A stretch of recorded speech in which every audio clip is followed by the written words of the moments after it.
Hello and welcome everyone to Wednesday Night Fights, episode 27 for 2023. I am Bigpapachunk and I am here to show you the SoulCalibur bracket. One of, I think there's only 2 games still running in WNF. I think the other's Blaze Blue. But it doesn't matter. We still get this game going. We got our match arena up, but before I talk about that, yeah, look at the codes. We got my friends Thuggish and SlyTiger here to tell us about them codes and about themselves. So Sly, how you doing? I'm doing pretty good. Excited to commentate tonight's bracket and also compete, so we'll see how well I do. How about you, Thuggish? Hello, I am doing great on this wonderful Wednesday. It is time for another edition of Win and Freak Out Online Edition, episode 27. Man, I missed some good matches last week, but it looks like we've got a stacked enough bracket that I'm going to get to see some good ones this week. Oh yeah, for sure. We got linkorz back for the second week in a row. We have Toothpaste tonight. Of course, Manta, TwoSwords have been pretty active in the Wednesday Night Fights weeklies lately. Fair Muntress, RuberBeefMan, believe this is his second week back as well, if I am not mistaken. And Inphadelity is also in tonight's bracket, who has been on a tear lately, but not been competing in the Wednesday Night Fights brackets for very long, but have been making a name for themselves so far. Definitely playing extremely well for a name we don't see too often. And then we've got some of the old competitors back in the way of linkorz and Malice. 2 names we haven't seen in a good few months, right? I think linkorz has been focused on school, other life stuff, and Malice, this old man's gonna play Sophie till the day he dies. It's true. I mean, I can relate. Why did it do that? Anyway, that was my microphone. I think I tapped it with my with my headphone. Oh, it logged me out. That's why. Oh. I gotta relog into my thingy real quick. Okay, cool. There it goes. Okay, anyway. Well, I just clicked my code, and it's my own damn matcherino. I'm pretty sure I'm not supposed to be able to do that, but who cares? Anyway, there are codes for tonight. I had time to actually set up ahead of time. So if you haven't, !matcherino in the chat, click on the link, go sign into your account or create one real quick, click the blue claim code button, and you can add a free 25 cents to our prize pool. And then using that orange contribute button, you can donate from your own wallet and any custom amount you want to the prize pool as well. Shouts out to Palm Trees for already putting a $5 in. So in combination with those 10 codes we use, we're already at $7.50. It's not a bad start. Yeah, it's pretty good. So thank you all. Let's keep it going. All right, speaking of going, let's get this bracket going. All right. And first up for you guys, I believe we will be having Revin versus 81 Malice. So I know Revin has a grow, but he's been mostly playing Hwang. I do believe he considers that character to be his main now. In Malice, as you said, Sophie he's playing Sophie till the day he dies. Some characters are just made for your hands, right? Like some characters you play well and you can't think of any character you would rather play. I think that's kind of how Malice feels about Sophie. Whether she was good, whether she was bad, whether she was middle of the road, always been sticking to this character, even since like older previous SoulCalibur titles. So has a lot of experience on the character, and especially like in matchups that feel similar to characters in the past, right? Like Hwang existed in a sense, like a lot of his basic normals existed on a character like Assassin or Hwang in older games, SoulCalibur 1, SoulCalibur 3. So there is going to be some overlap in the way that you can play against this character, except for the new tools, which you have to tread a lot lighter against. Oh yeah, for sure. Sophie as a character is pretty strong, but one of her weaknesses is that she doesn't really have much to open you up with. So if she's not getting if the opponent, Revin, is very safe, doesn't use a lot of block punishable moves, might be pretty difficult for Malice to get the damage he needs, but I'm interested to see how it will all pan out in the end. Yeah, I think mostly Sophie is a character that relies on counter pokes to open up the opponent, and big risks being taken, right? Like the opponent has to take a big risk to try to play around something small that Sophie is doing. Sophie's really good at small caliber, but that small caliber doesn't really lead to much, right? It leads to another, +2 situation or a 0 situation that she could loop into another +2 or another 0 situation and just kind of pester you and force you to want to make a big play to stop the attrition battle that she's trying to force. And when you make those mistakes is when she starts to get openings with stab or 2K, 4K, things like that. Punishing you for mistakes you make by playing too big. That is what Sophie is best at.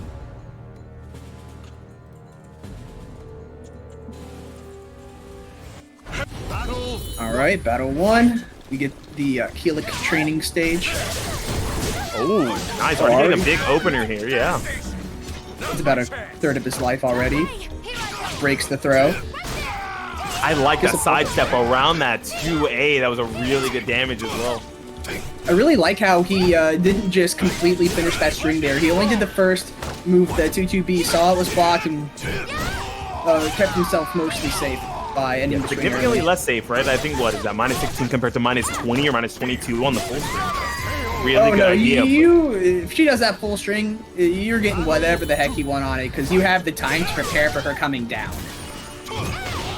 Oh, sidesteps the big low that Revin's trying to use early. Nothing's been conditioned, right? You haven't really made your opponent stop stepping, and Revin immediately going for a big low here. Now has the soul charge to try to get their turn back, but Malice is not having any of it, already rinsing these OT sequences, 2 of them in a row. Let's see if he can get a third before the soul charge runs out.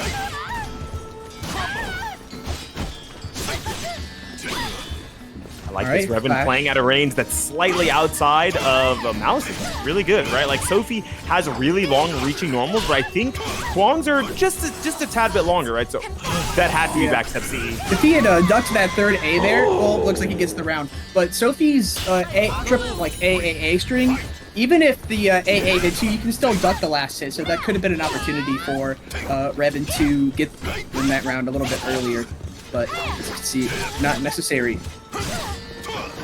Yeah, definitely has a pretty big tempo lead here. It feels like the way that Revin is playing is kind of making it hard, like you said earlier, for Malice to get a big opener, right? This is not one of those characters that's going to open you up over and over big time, but once this soul charge gets activated, she has a few more ways to kind of force you to make those mistakes, just like that, and get a big opening here into a knockdown. But Revin being smart about using that soul charge to steal this turn back, so maybe taking this round. Ooh, What did it? with any more than Sophie pressure. Oh, is it going to bring it out? No, not quite, but he will get the 4H plus G throw. You get a round on the board.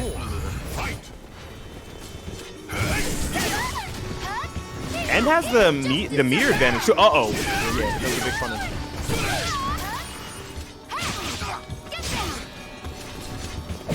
Malice probably would want to win this round without using meter if possible, but due to the life having 1 meter to 1 meter would be really nice, but it looks like he might have to spin to here if he wants to try to keep another turn. It's the run counter with soul attack. And that's and Revin's going to take. Not ready for the next mix there. You only have 1 life. Go and return home.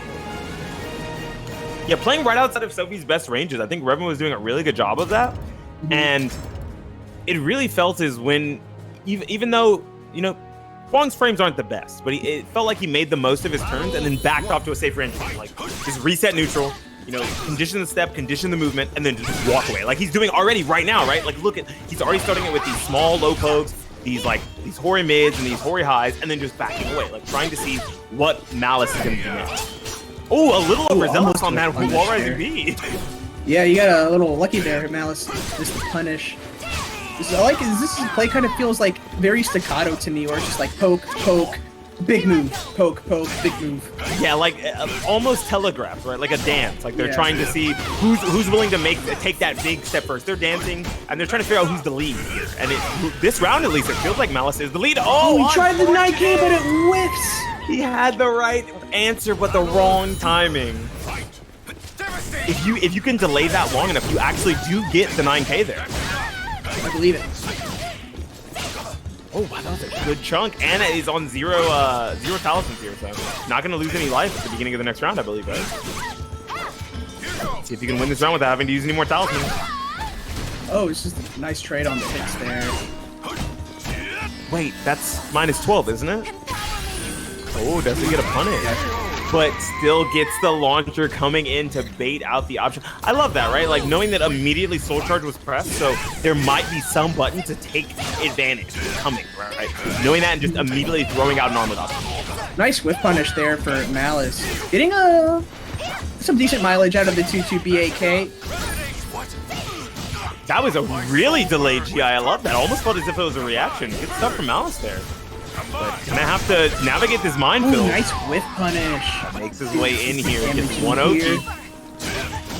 Went to the restaurant and said, yes, can I order a number 1 Oki, please? And unfortunately, Revin clapping back as the cashier who said, I don't want to do my job. Yeah, you can get that number 1, but no change. All right, so Revin takes game 1, takes the set over Malice, and he will be moving on to round 2 to face the winner of... just to face Ozo Lion. Ooh, that's going to be a good one, too. And I believe up next right. we're going to have Nitty versus BPC. Yeah, we'll do me. Why not? Yeah, that we can do Joe and Voldo. I was going to you say wanna Happy jump Pride Month, but the Pride Month's over. Yeah, unfortunately. Where's Voldo versus Joe would be sick, too, so totally up to y'all. Yeah, I'll bring that because that way you don't have to watch 2 Sophitias. We can do some. That's fair. He said, let's not watch a worse Sophitia. Hey, man. I know you were thinking it, I'm sure, but, like, it's fine. Whatever match you want to put on.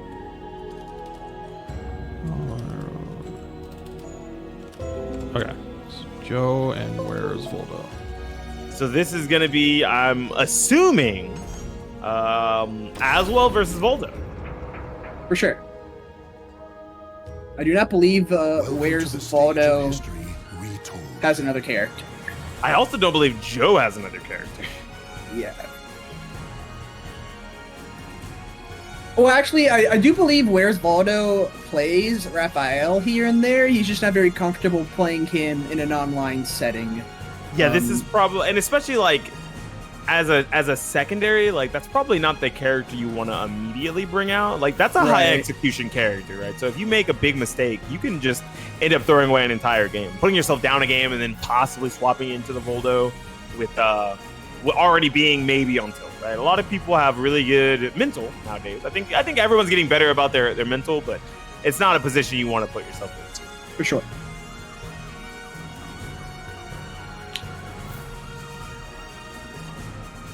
To be fair, I was going to say I don't see this matchup very often, but there was Evo and Evo Japan where it was Blue God versus Toto. Yes, many moons ago before the characters both changed a lot, right? I think the core of Azwel's kit is basically still there, but Voldo's went through a significant amount of changes. Like almost feels like a completely different character since that Evo. I don't think he's like necessarily worse either. They just kind of just different. Right. I won't be the pariah of Voldo is the worst character in the game after Evo nerfs. I won't do that, but I do think that he's they've changed the way that he works so that you have to focus a lot more on the neutral and a little less on the gimmicks, right? A lot of times you could have just sat in Mantis and just played the entire game in Mantis. They don't really want you doing that as frequently anymore. Yeah, you can't, like, it used to be with the Manta scroll ahead towards 6-6 if you were crouching standing. I mean, if you were stand blocking, you would get the lethal hit. But now it's counter hit, lethal hit, but not only will it lethal hit on a counter hit, but during the whiff recovery of an attack as well. Yeah. So it's a whip punish or counter hit only instead of being, haha, you didn't block my funny low mix? Yep. But I also think that lethal hit is more rewarding than the original one was. But I could be wrong. Oh, the amount of damage you get off of it, you mean, or the positioning? The damage. Okay. And it looks like we're still waiting for these players to get into the setup, actually.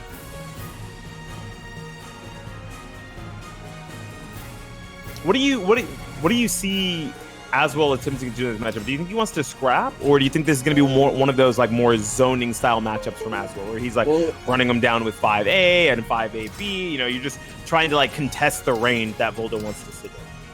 I'm not sure, but because I know, as far as I know, Joe, he loves to scrap. So Absolutely what a big I- fan of the scramble, yeah. For sure. So that's what I think we're going to see, but I know Joe is more than capable of slowing it down and stuff as well. And here we go. Oh, We're backing out. nice.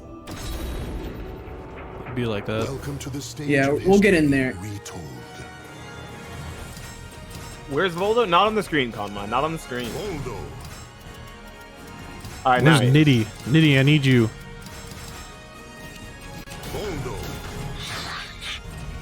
Azwel. I am looking forward to this.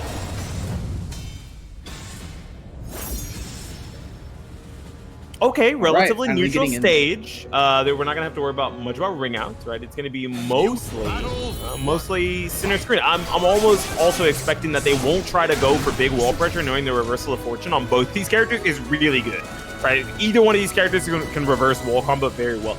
I'm not sure what's going on. There's controller issue. No inputs is what where's Voldo said. No inputs. Uh-oh. Oh. Oh, okay. Are we in? Someone, We Maybe, haven't seen him swing and attack. someone hold start and go back to character select so you can rebind. He's definitely has directionals. The ultimate Voldo downplay, he has no buttons. That's a good one. I like that. Yeah, please go back. He has go back- no buttons in neutral. Yeah, hold start, Yeah, go back to hold- character hold- select so you can double check the binds. If only the start button existed. What if they just play it out? Smile. Bro. What if the CE button works and just you could just win by running and CEing, right? Maybe. There we go. They figured it out. Welcome to the stage of history retold. Oh, the glorious thing about Parsec, you can just do that when you need to.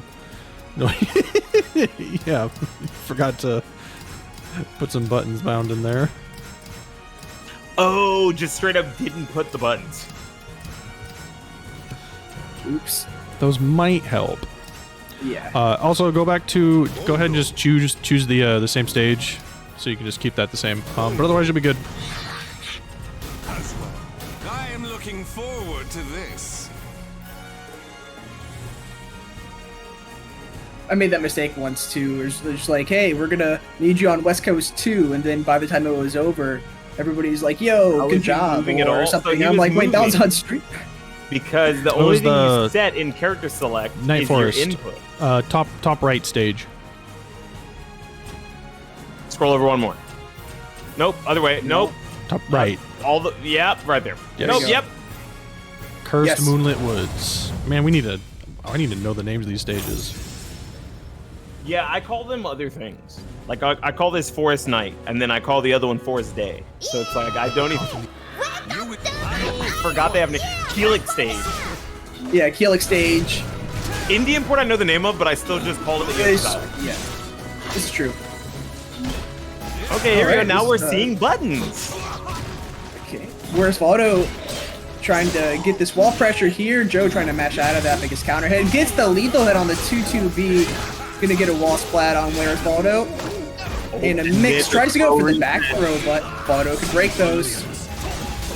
Yeah, I'm a big fan of the way that Joe walked around to just attempt to get away from the wall and turns that into a beautiful sequence of gaining meter and getting those lethal hits up in meter and gets the round there. Because a lot of what Voldo was doing there towards the end of that round was using big verticals to try to catch Joe walking back. You know, knowing that this is one of those characters Azwel with a pretty good long range punishment game. So knowing that he wants to walk back and just trying to call it out too hard, looking for it, and Joe knew that that's what the option was. So nice pressure, backing off to see if he can bait a whip punish. Trades, but gets another tower of power. Is going to mix him up with the disco kicks. Voldo going in there with the 9A. Nice GI by Where's Voldo. That steals the weapon, doesn't it? Because he GI'd the weapon already. I do believe it does, Gets yes. back the weapon with the 9A. Really smart stuff there. Try to walk him down here. Want to keep that soul charge up for the one mix-up you need. I-12 doesn't take the punish. Gets the low lethal hit because it was counter hit. Really good stuff into potentially one more mix. Pulls him out on the jump option. So what's really interesting about Azwel's jump attacks is when you're not in a weapon, it takes longer, like 8 frames for the move to come out if you don't have that. But for a jump move, there's no difference. Isn't that interesting? Like most of his moves are significantly slower, but the jump moves stay exactly the same. I think that was probably to give him some sort of like option on defense, like knowing how strong low pokes can be. Here we go. Sure. Maybe getting something started here. Yep. Keeping him in. Oh, and going for the throw. That is going to take away a lot of his soul charge timer. Joe's out of soul charge, but he gets the Axiom lethal hit. There's no way where's Voldo's going to survive that. He went for a mix. Of course he would. Yeah, I was like, that was guaranteed death, wasn't it? I'm almost certain he just died there. And he's like, you know what? I want to mix. All right, nice combo here over by the wall. We're still in swords here, so he might go for another sword throw. Gonna get a wall splat, but not quite. Losing the wall positioning here. Take sword. I love that immediately at that range, knowing, oh, there's not really much Voldo can do to punish me here, especially in front turn. So goes for that 2A to get back a sword and just steals the round off. Really good stuff from Joe there. Playing that, it felt wild, but at the same time very methodical, right? Like when he was swinging, it felt as if he knew everything was what was going to happen on offense. But then when he needed to backstep and when he needed to sidestep, just like he did now, he calls it out very well and makes sure he makes the most of it, getting the optimal meter gain and positioning for most of his hits. Now where's Voldo is just going to have to play from behind. Playing from behind with big moves like that is not something you want to do versus a character with such phenomenal whip punishes. Joe is just seemingly running away with this right now and gets a perfect. 9A? 1A. Oh, 1A, yeah. Chilling in swords. Oh, what? Where's go. Voldo? Tech crouches under the Bob K. Wait a minute. He sidestepped the vertical, right? He sidestepped the vertical, what's it called? Break attack or unblockable, and then went for another sidestep. He went for immediate 4K. Like the interaction there was strange, right? I was surprised to see where's Voldo not go for something that was a hori mid to check the sidestep. Able to walk away from it, but doesn't get anything big because of that. Yeah, because of that spear art. I think Joe has landed every single tower of power. He is gone. I think one got stuffed by a lethal. One got stuffed by the Manta's lethal, but that's the only. Okay. Oh, he misses that. Oh, look, Yeah, another one Commentators doesn't first. get the punish. Joe once Just again getting another big damage here. Is he going for a mix? This motherfucker went for the same mix twice. I love Joe. Yeah, he does. Where's Voldo did block it, but there's no point in blocking Muscle Buster if you're not gonna punish it. No way. That's not going to hit. Oh my gosh. He thought he was teleporting in. Joe was perfectly in his head there. Going for something that looked like the teleport forward mix-up.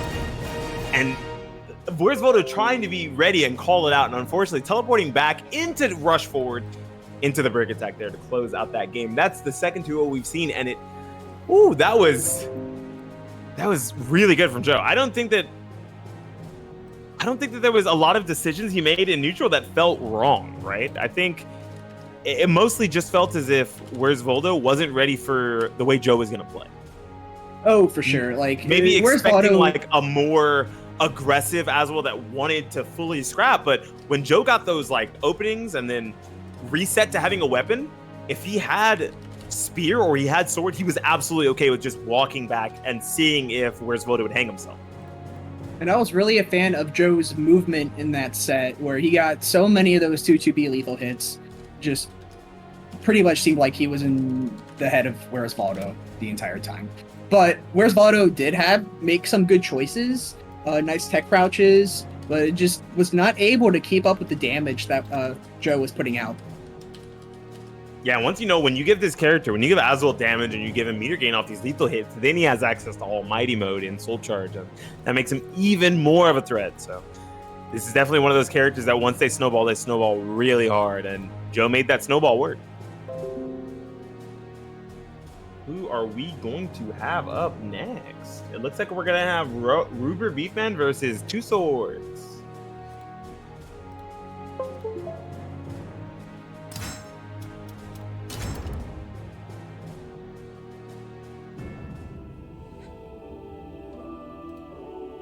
RuberBeefMan versus TwoSwords. This will be pretty interesting. TwoSwords has been doing very well this past month, I would say, in Wednesday night fights. And Ruber always performs really well from what I've seen, just like since the beginning of the year. Like, he just wins in Wednesday night fights out of nowhere that nobody suspected, and he's getting like top 3 in almost all of them since.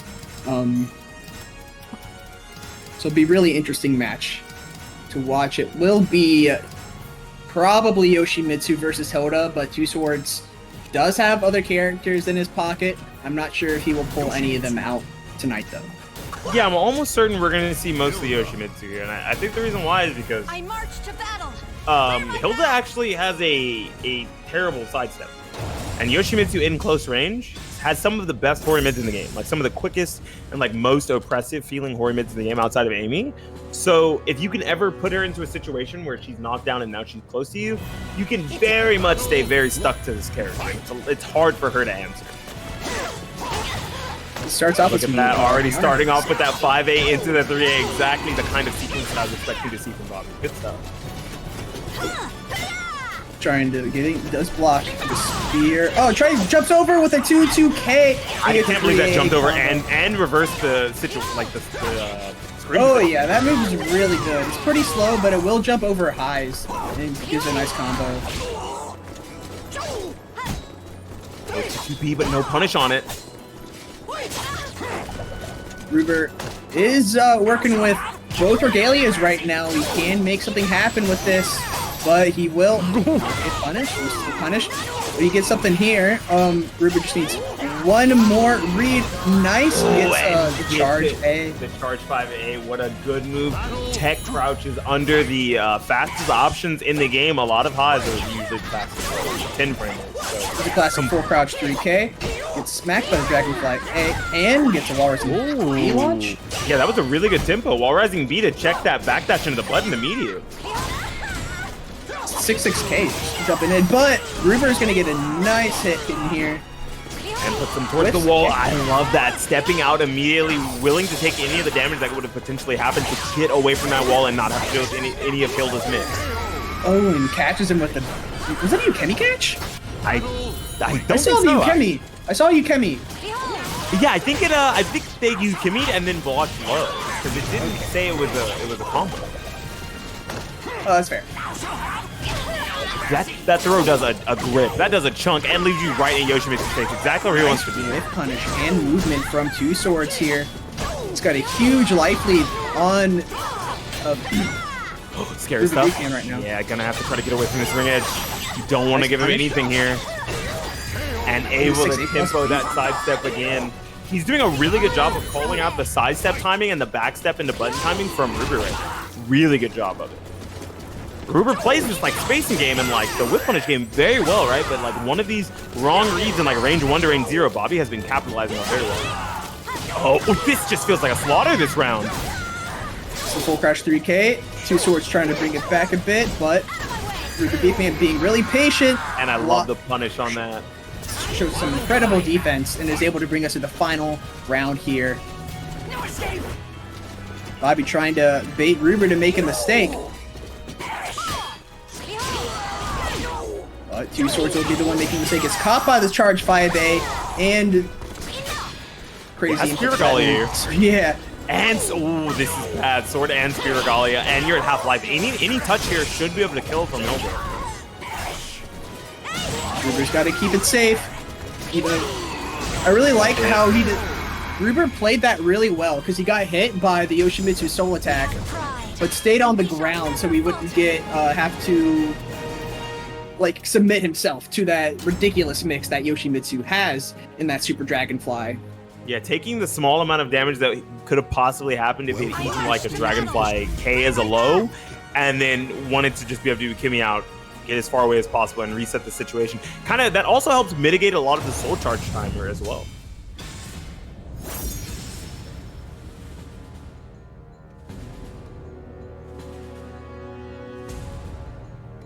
Seemed like quite a reversal of a game, to be honest. I think Ruber did get the first game, but TwoSwords was looking great at the time, and then Ruber just completely turned it around.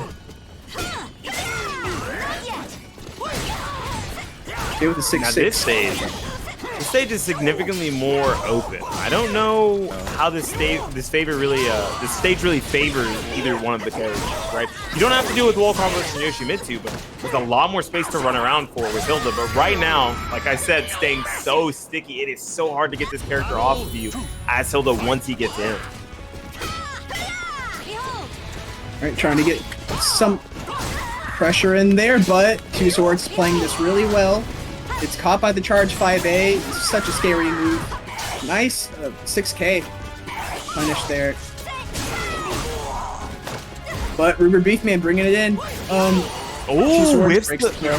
whipping the full crouch 3K there could have been really bad if RuberBeef had gotten a bigger punish, but luckily for TwoSwords there, able to take advantage of the situation. That move that he did is actually minus on hit, and he immediately tried to check, and TwoSwords is ready for. I would say Bob is ready for it. TwoSwords looking really good in game number 2 here. But Ruber does have his sword regalia. He does have 2 bars of meter. Yoshimitsu has half a bar. Yeah, just kicking him around. I didn't realize that Wolf Cronians were this good at soccer. Germany stepping up. Yeah, Germany. Right? They said we're taking on Mexico next year in the World Cup for sure. And Ruber bringing it back already with a round on the board. Did not have to use any of his meter for that. Ooh, gets the jump A lethal hit over that low attempt. Ruber is downloaded TwoSwords offense right now. Now able to mitigate that soul charge. Yeah, not getting the punish on it, unfortunately, and now possibly having to come to another mix, not finishing the string, but... Oh, that was almost it. Ooh. That would have killed if RuberBeefMan was face down on that knockdown. Yeah, would not have been able to tech out of it. Yeah. This is a one-touch situation for either character. Oh, and called out with advancing mid. I love that from RuberBeef. Staying composed. Punishes, what are those? Just press more buttons. It's free damage. Yeah, it is. But what about free positioning? Why don't I just take space instead? Or you could just die.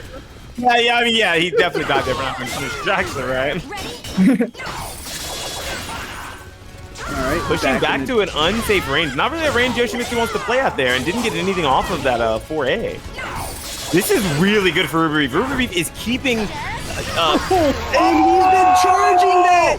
Unblockable for 30 plus seconds, and it lands. Wow.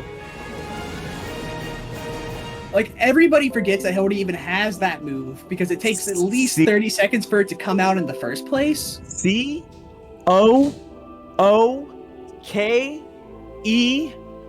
You know what that spells? Cooked. Yoshimitsu got put in an oven. It literally, that was a flaming sword. Manji cooked. I almost missed a no there. What you... Not gonna lie, my brain was thinking, why is he trying to get us? I didn't spell No, I'm not talking about no chickens. Right. Oh man. Wow. Oh, okay. Looks like it's the 2 of us. Yeah.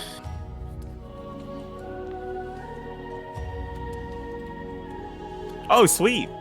Yeah. I get to commentate my co-commentator and the TO. That's gonna be fun. No, I didn't spell cucked. No. This isn't Twitter. No.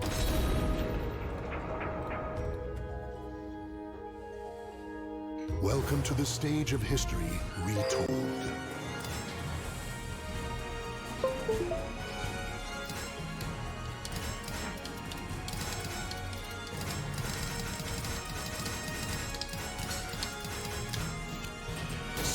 Okay, here we go. See if I learned from last time slightly. Like the wind.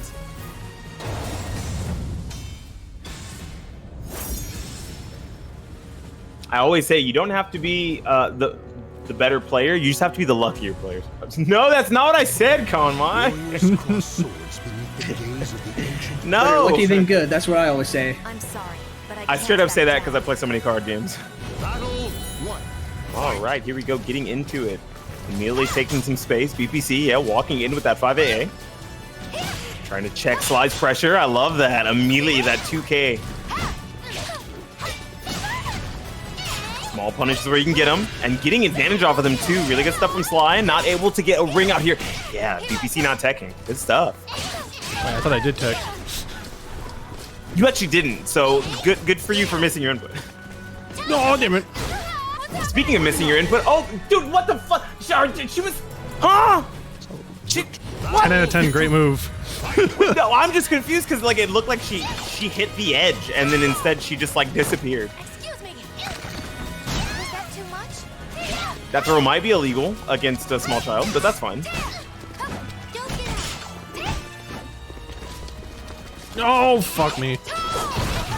Oh, getting shotgunned, unfortunately whiffing the 2-2B there. No good punish on that throw and calling out the button anti-air. Good stuff immediately into the launch. SlyTiger taking the safe stuff and now just trying to get some additional mix. No punish on the... I shouldn't say that aloud. No. Oh, damn it. Whoa! I think it'd be really funny if her hat fell off her. It would be.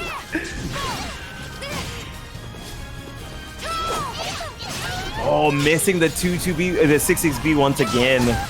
Pretty big punishes every time he misses us from Sly. Sly is definitely making the most of every opening he gets a neutral here. We'll never stop them. That's not the button I wanted.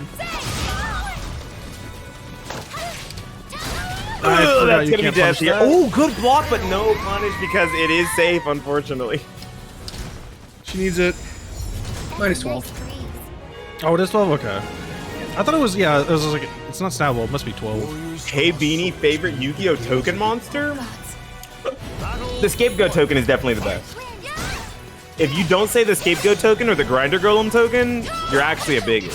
The Grinder Golem token specifically because it has the word grinder in it. Shout outs to all my I thought you homosexual friends. Wow, oh, and giving the low this time, no punish.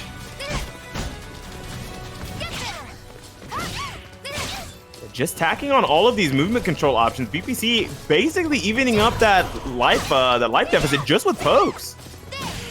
Fuck. This is the Sophie classic, and until you get knocked down. Oh, sidestepping and getting a big punish. One more mix and SlyTiger not ready.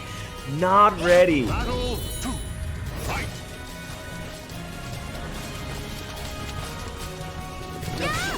Just desserts. Here I go. Another good sidestep from BPC. Yeah, not letting SlyTiger just walk in and block. Really just tacking on these lows with the 2K and 1K. Gonna throw punish. Does not want to have to just hold and block these throws consistently. Going for the Twitch ducks.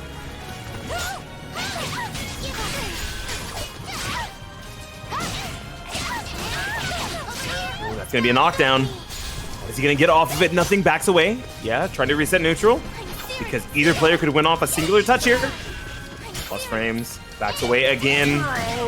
And calls him out with the 5KK, but unfortunately not enough. SlyTiger poking out with the 6K to take that round 2. What a tense round. Zephu is a funny one. I think I like Zephu more than Bigpapachunk. I think I dig that one. Zephu is good. Oops. Now I know what the oops was for. It was two 6-6Bs in a row. Yeah.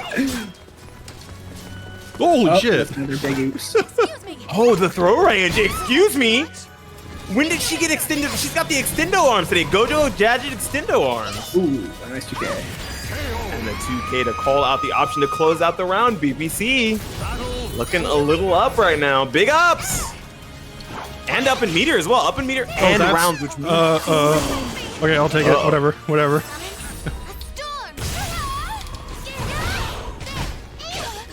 Uh-oh. It's bad. Ooh, going for the back escape there. I like that. And gets a decent enough opening to at least start to get some of this chip damage in and taking away that bar of meter from BPC. Now, gonna have to use another soul charge here if he wants to come back dishonestly, but maybe save it for the final round situation, knowing you'll have 2 to SlyTiger's barely potentially 1. One touch situation. And uses the low to close it out. Good stuff for Sly. One round, 1 bar of meter to 2, or about to be 1 bar of meter. Oh, that connected. There we go. Building that bar of meter here with the next hit, regardless of what it is. Yeah, even getting hit will build you that last bar of meter. So now, who's going to pop their soul charge first to get some advantage or to cause a burst situation? SlyTiger using it. I'm dead. PC not using it back and dying immediately. Super unfortunate. SlyTiger taking that 2-0, but that last game was super good. Very good stuff from both players there, but SlyTiger just a little more ready for the situations that he was put into.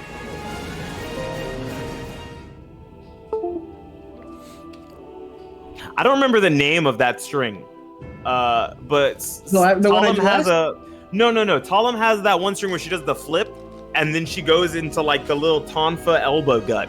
That's minus 16, right? The elbow gut. That used to be minus 16 in season 1, but they changed some things around, so it's minus 12. It actually used to be safe for a little while. It used to be minus 8. Okay, yeah, Chunk, you can punish that. It's minus 12. I didn't want to say it during the set. It's fine. Yeah. Yeah, you did elbow gut and you blocked it, and I think you did it twice, and I was like, and I was like, you know what? I can't say it. I was gonna scream it's minus. Punish it, but it's fine. I was gonna say, yeah, it was safe. It used to be safe. It used to be. Yeah, it did, but when they gave her the back turn B, right? Yeah, back turn B. Yeah. It was like minus 16 for a while, then it was minus 8, now it's minus 12. The reason why they made it minus 12 is because they gave her a new option that was safe from back turn, being the back turn AB plus K. Okay, see, yeah, that's why I was fucking confused. I don't fucking remember that shit. It's changed 8,000 times.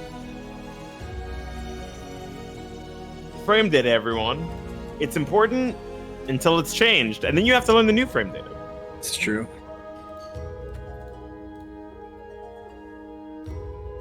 Okay, I'm reporting scores. Okay. Let me mark that I actually saw these.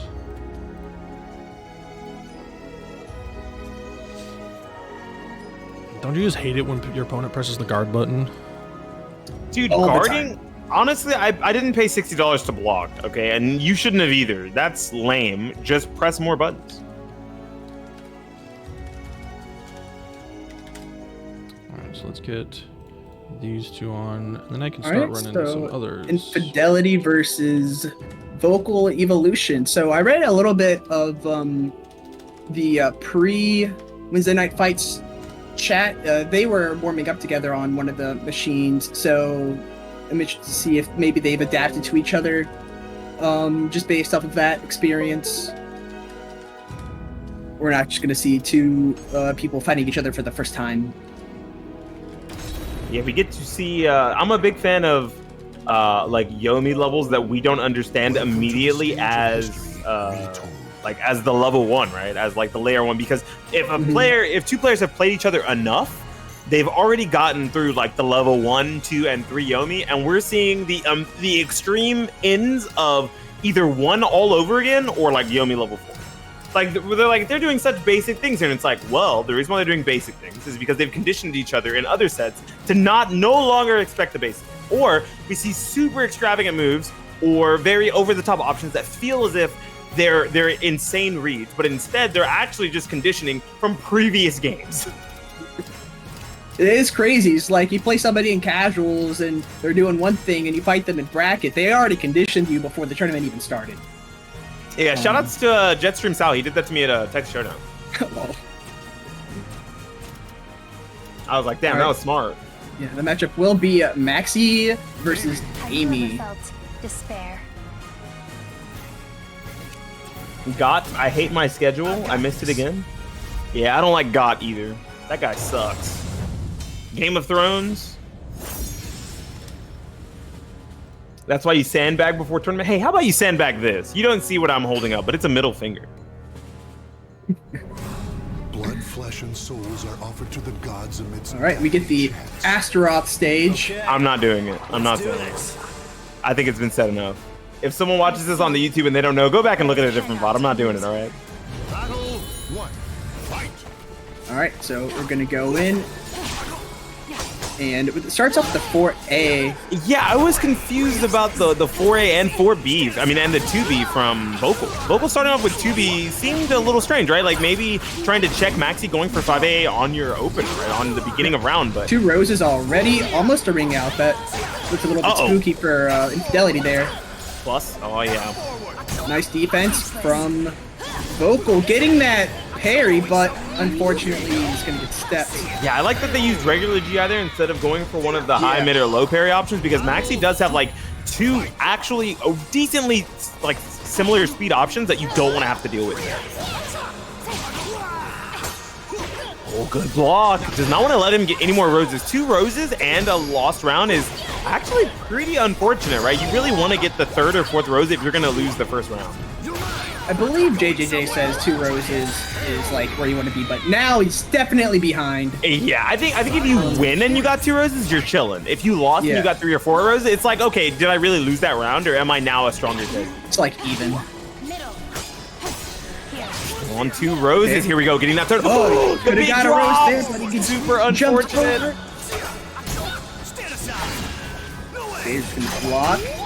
Dang, Infidelity is spinning crazy his offense. Definitely using as much offense as they can here. Kind of just trying to overwhelm Vocal's like very defensive play currently. Oh, okay, we'll get the rose now. The rose.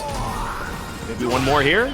Oh, but gets caught by the massive hitbox of Maxi's 9B. Did not want to deal with 1B there. That's what it was. That's the reason why they did immediate jumping. And that hitbox, first of all, is a travesty. Second of all, haha, you press the button, counter hit, retract. I think Maxi's 9B and his Wall Rising B have some of the biggest hitboxes in the games. Just will hit everything. It's his hair. What do you think? What do you think Amy's always talking about his hair? That's why she's so upset about it. What the fuck?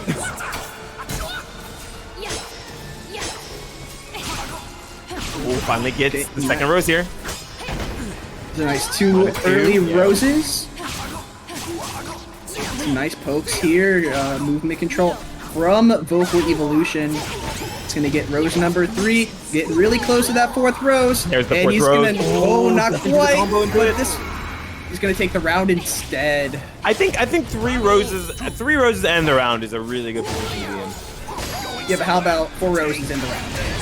I think if he had gone for the 4th rose and it whiffed, or if it killed, I don't think he gets it if it kills. Yeah, like that's the reason why it's kind of worth it to just go for the thing that's gonna kill. There we go. Oh, watches it whip, but no punish on it. Good situation here for Infidelity.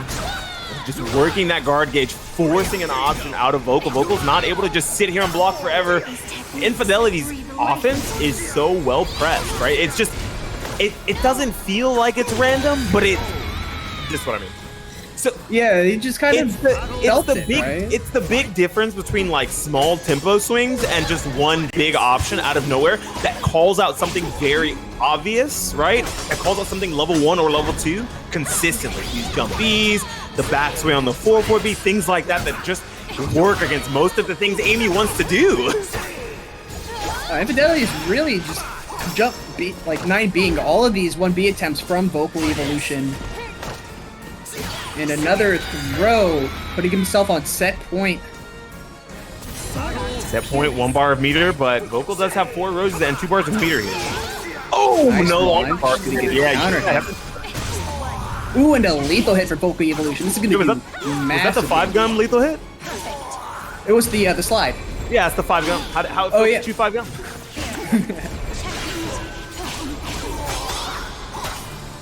No punish. I'm not sure if he already almost built back the bar of meter. Infidelity's doing great here because if they can build back, I'd say if they can build back this bar of meter, they'd have 2 rounds. I mean, 2 bars of meter to Infidelity's 1, but to Vocal's 1. Oh, was not able to punish that. And it goes for the low, it connects. Oh, wow. Nice block there by Vocal. Going for the mix. Got even life deficit right now, but Voldo does have a little bit more. Oh shit, spinning the soul charge early. That's actually really big because now they're not going to be able to build that second bar of meter. Unfortunate here. One more mix situation and they are dead. Doesn't punish the That was such a good block. They blocked it right, but didn't punish it. It went over their head, and Inphadelity was ready for the backstream B to punish. Yeah, that Rising BB, it just went the wrong way because Maxi just flew right over her. That was crazy.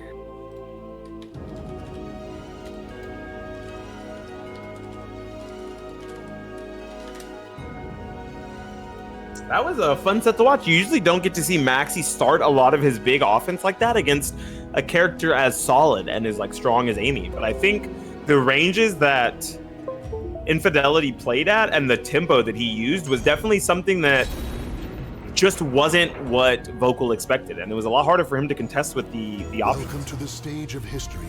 I think why people consider Maxi to be a weaker character is because it's hard for him to play safe. Pretty much all of his moves put him into a stance, which gives the opponent an option to do something about it. So he's constantly putting himself at risk. But the options he does have out of these stances are pretty good and can easily snowball into just winning rounds in like 10 seconds. Oh, for sure. Absolutely.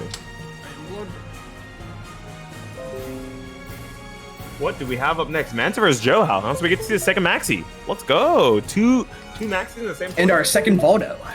Hypu. 2 Maxis, 1 bracket. You didn't just do that.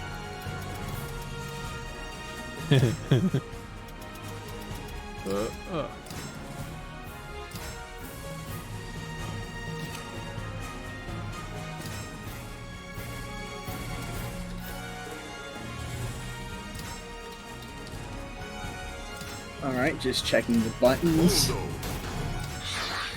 Maxi, let's do this.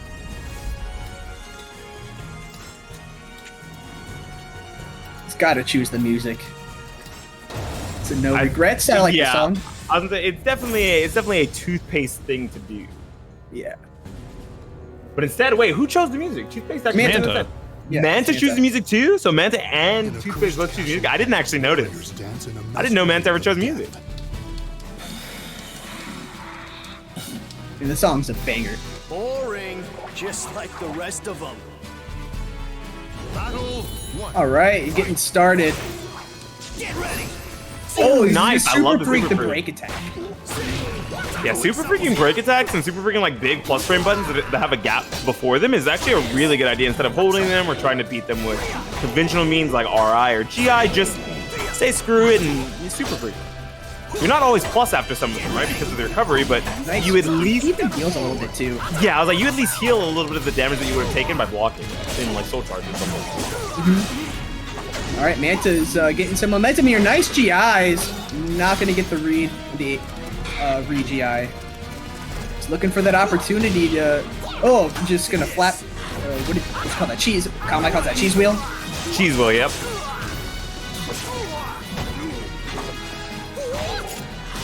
Bring it to anybody's round right now. It's plus. Oh, nice.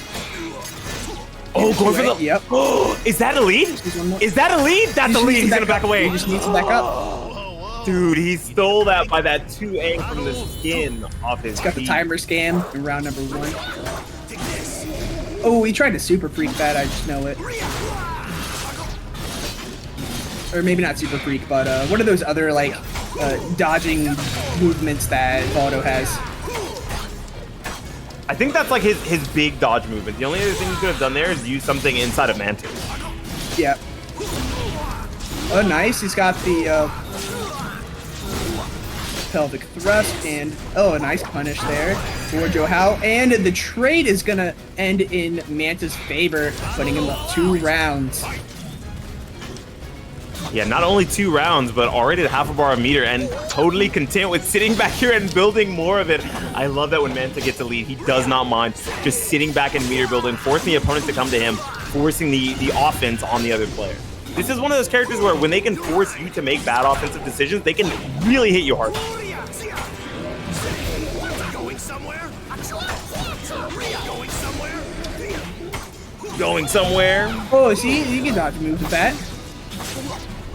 Was that one of the Manta options? Was that right? I think it's like 4B plus K or something. He's got like 6B plus K as well. He does like it's like a movement dance. You just kind of matrix, this little matrix thing inwards.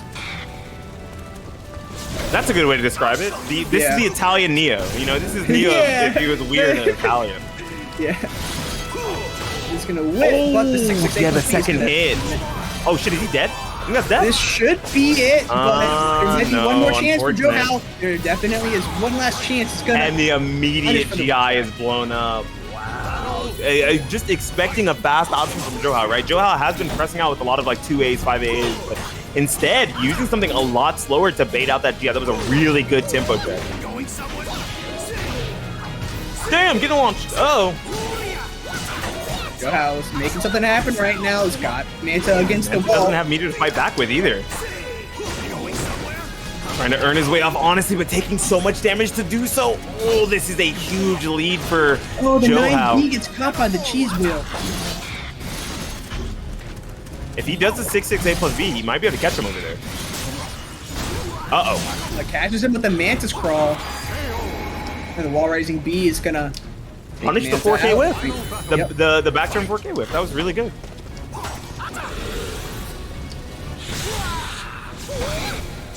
Oh, it's an interesting interaction right there with the two whiffs.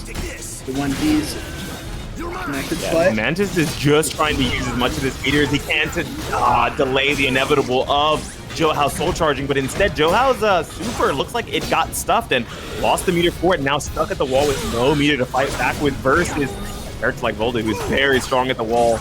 he's got his soul charge, he's got a life lead. He's got I pelvic cannot believe that thrust. whiffed. Just needs one more hit. Ooh, And JoHow not unwinnable. get back, make this comeback. Is that the whiff punish? It's not. This might be a wall splat, but he can't confirm off of that.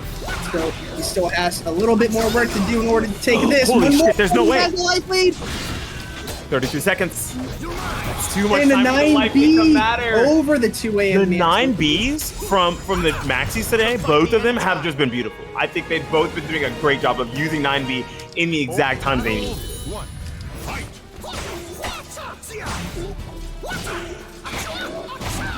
All right, JoHow really opened up Mana in the game number 2 starting off. Put him at half health, but Manta getting some momentum back.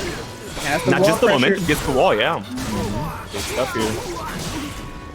JoHow's gonna try to roll his way off the wall. Yeah, kind of have to, right? That's the big way you're gonna be able to make some sort of offensive comeback here. It's just by getting away from that wall and repositioning back to center stage. You don't want to give Voldo that one chance potential.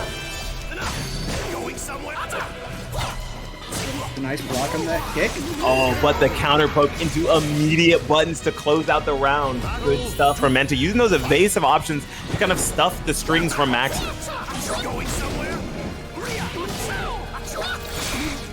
Oh, not getting the demon elbow. Actually hitting hitting an impact counter. So that means that JoHow tried to use one of the auto GIs in stance there. Nice soul charge. I agree with this one. So you don't want to use it too late. Oh, absolutely not. Yeah, this is one of those soul charges that the earlier you use it, the more you can at least start to get guard damage, right? You're not going to get big openers off of soul charges, especially not as Maxi. He really only has one thing that's threatening, and it's a mid. So you just end up blocking most of the things that he's doing and giving him guard damage and chip damage. Oh, but unfortunately, walking away from the counter poke from JoHow and up 2 Voldo rounds. has so straight. much range. Doing a great job in this game too. I can't believe they stuck with this stage. I'm surprised to see them not go for like a smaller stage. Maybe JoHow just wasn't worried about the stage, right? I'm sorry, Manta wasn't worried about the stage. Only narrowly lost, so maybe the stage isn't something that he's factoring into the way Nice that he is hit, playing. counter hit, lethal hit. Some massive damage there. Yeah, I'm pretty sure that's more than the original. Huge momentum here for Manta. Just needs one more poke. And gets it there with the 1B. Actually, I think that's 1A plus B. 1B was the first thing he did, yeah? Yeah, 1B is like the one that's like more the angle that Sophie's doing it instead of like the under, like he's sliding something under his legs. Oh, it's Super Freak. Oh, Super Freak N got far enough away with the Super Freak backdashing that he could punish the next button right after with, or at least counter poke the next button. That was actually really smart.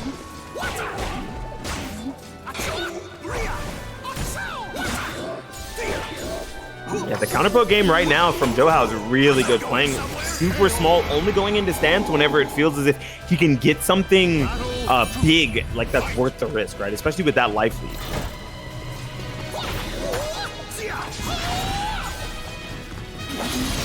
Just hanging back, does not want to give Manta a big opening here. 90, such a good move from Maxi. Catches him with the behind lower kicks. They're both about to build a bar meter around the same time, too. Oh, tried to walk away, but somehow got hit against the wall. Nice whip punish there from Manta.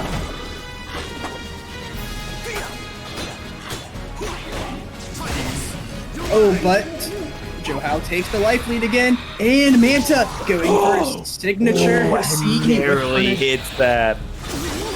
A little bit later there, and he would not have gotten that whip punish. Oh, yeah. Pose. Battle 3. Fight.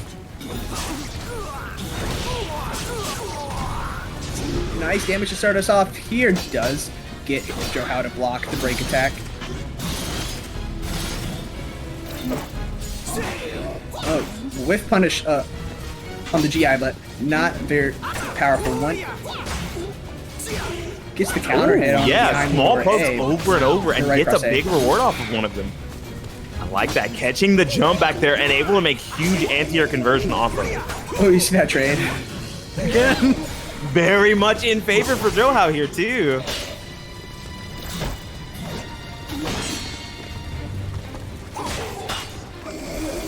All right, I like this soul charge. Even though it can be a little rough, is probably just what he needs. Okay, he gets JoHow to spend his bar meter too, so that's completely fine. Oh, yeah, spins the bar meter and lost afterwards. That's really good. Manta definitely needed that. Now they're both down to no meter, but JoHow just a little up here, right? Oh, actually He does get the gained bar meter for gets the being full down bar. 2 rounds. But I think what you want to do here is try to win without using it. The problem is you're already Right. in yellow guard game. About to be red. There it is. Really good situation for Manta. Even though he doesn't have bar meter to play with here, he can at least threaten that guard crush. Gonna have to force a lot of sidestep options out of JoHow now. Yeah, using 1 bar meter here. Oh, and nice. but I'm it's surprised not that gonna hit. get the combo It looked like he yeah, didn't get the combo he wanted. Seems like JoHow was surprised that one hit too. Oh, but JoHow. 1B? Oh, that's so funny! I knew it was 1B, but I didn't know that Manta was gonna jump it. Oh, the 1B whiffs. He has to use his other bar meter. Oh, this is so unfortunate for Yeah, JoHow. definitely is waiting around for the 1B. Like, it feels like Manta at least knows that JoHow is going to 1B to try to close out the round very frequently. That's the 3rd time that he's called it out really well at the end of the round. Let's see if JoHow can adjust. This is definitely the round that you want to try to use something else to close out the game because your opponent has you red on that 1B. Oh, just so much block Very stun, scary so for much JoHow. block damage. This is scary. Look at that card gauge. He's dead with the perfect. The 7 perfect. golden levers, the parfait, the R. Kelly, the golden shower. I don't. What's up? That was a lot. Well, it's what's done is done. Don't say the R. Kelly again. Got it. I mean, I would. You know what? You're a good friend of mine. I'm not going to tell you what you should or shouldn't do. What's a golden shower LMAO? You know what, Infidelity? Would you like for me to show you? No, just you have Google. Have fun with it. Maybe don't do it in public. No, please look it up in public. Anyway. Tell everyone Beanie told you. Your favorite Wednesday Night Fight commentator told you to look up a golden shower in public. Type in the comments down below if this ends up on YouTube that you looked it up in public. Let me know. Okay, well, I'm going to tell people to not look things up, but go to the Matcherino page because we need 1 single code to put us at $50, and there's 31 codes remaining. So I know a lot of people. 80 of you. Yeah, I know a lot of people in chat have not done that. So shame on you. How dare you? I'm gonna start quoting Malibu's Most Wanted if y'all don't use those Matcherino codes. Shrink, shrink, blinkety blink. Trying to make me think. See, that's $1 million song right there. What was the rest of the line? Yeah, she had a big chip on her shoulder. Till she ate it. Anyway, shouts out Underwear PR for putting $40 into the Matcherino. Thank you. Thank you so much. Yeah, Let's go. very much appreciate that. And everyone who's starting to use those codes, very much appreciate. Thank you. Yeah, again, Matcherino's up. If I mention Malibu Most Wanted, the codes start coming in. Look at that. I'm running. Mm-hmm. God, how old is that movie? Fuck. 2002, I think. Holy shit. Your mother is so fat. She uses Mexico, the whole country, as her tanning bed. No. Wait, I gotta check now. Is that actually 2002? It might have been a little later than that. It might have been like 2004. Something. Malibu's Most Wanted. How old am I? Why do I remember that movie? 2003. I was real close. Damn. I was like 8 when that movie came out. What the fuck? Yeah. Who let me watch that movie at 8 years old? What the fuck? All right, so those are going. All right, we're getting into there. So we've got, let's see, we're sitting on the winners quarterfinal. So we're gonna start going through some matches. I think one of these will unfortunately have to move, or not put on stream. But we'll see. Again, hyruleherojoe versus RuberBeef, Axel and Sly, linkorz and Manta, and Revin and Inphadelity still on the winner's side. Then a lot of others are still waiting, kind of going through it on the lower side, loser side of the bracket. But we'll worry about those a little bit later. Anyway, we're gonna keep going forward. We're just gonna go straight from the top. We're gonna get RuberBeef and hyruleherojoe up on the stage. Excellent.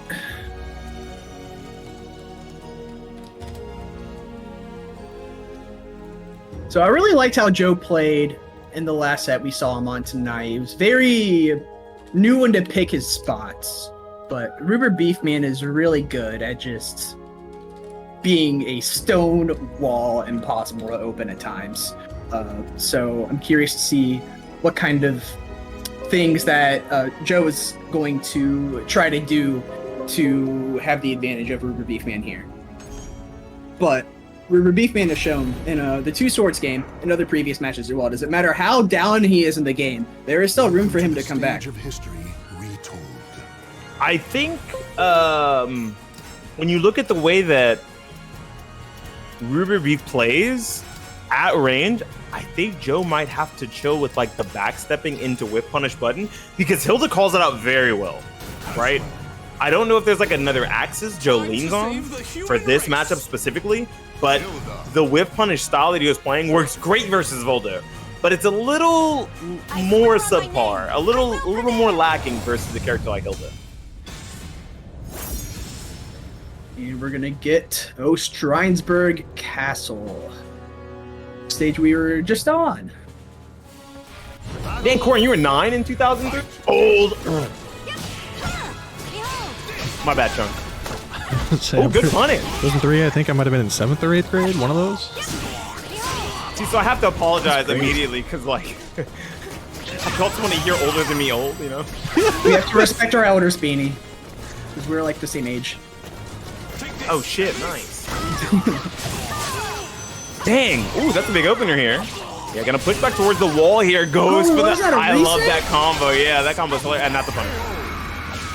Joe wanting to get in badly enough that he was fine with taking the risk of potentially like catching a walk back there or catching a sidestep, but wasn't ready for RuberBeef to just sit there and block.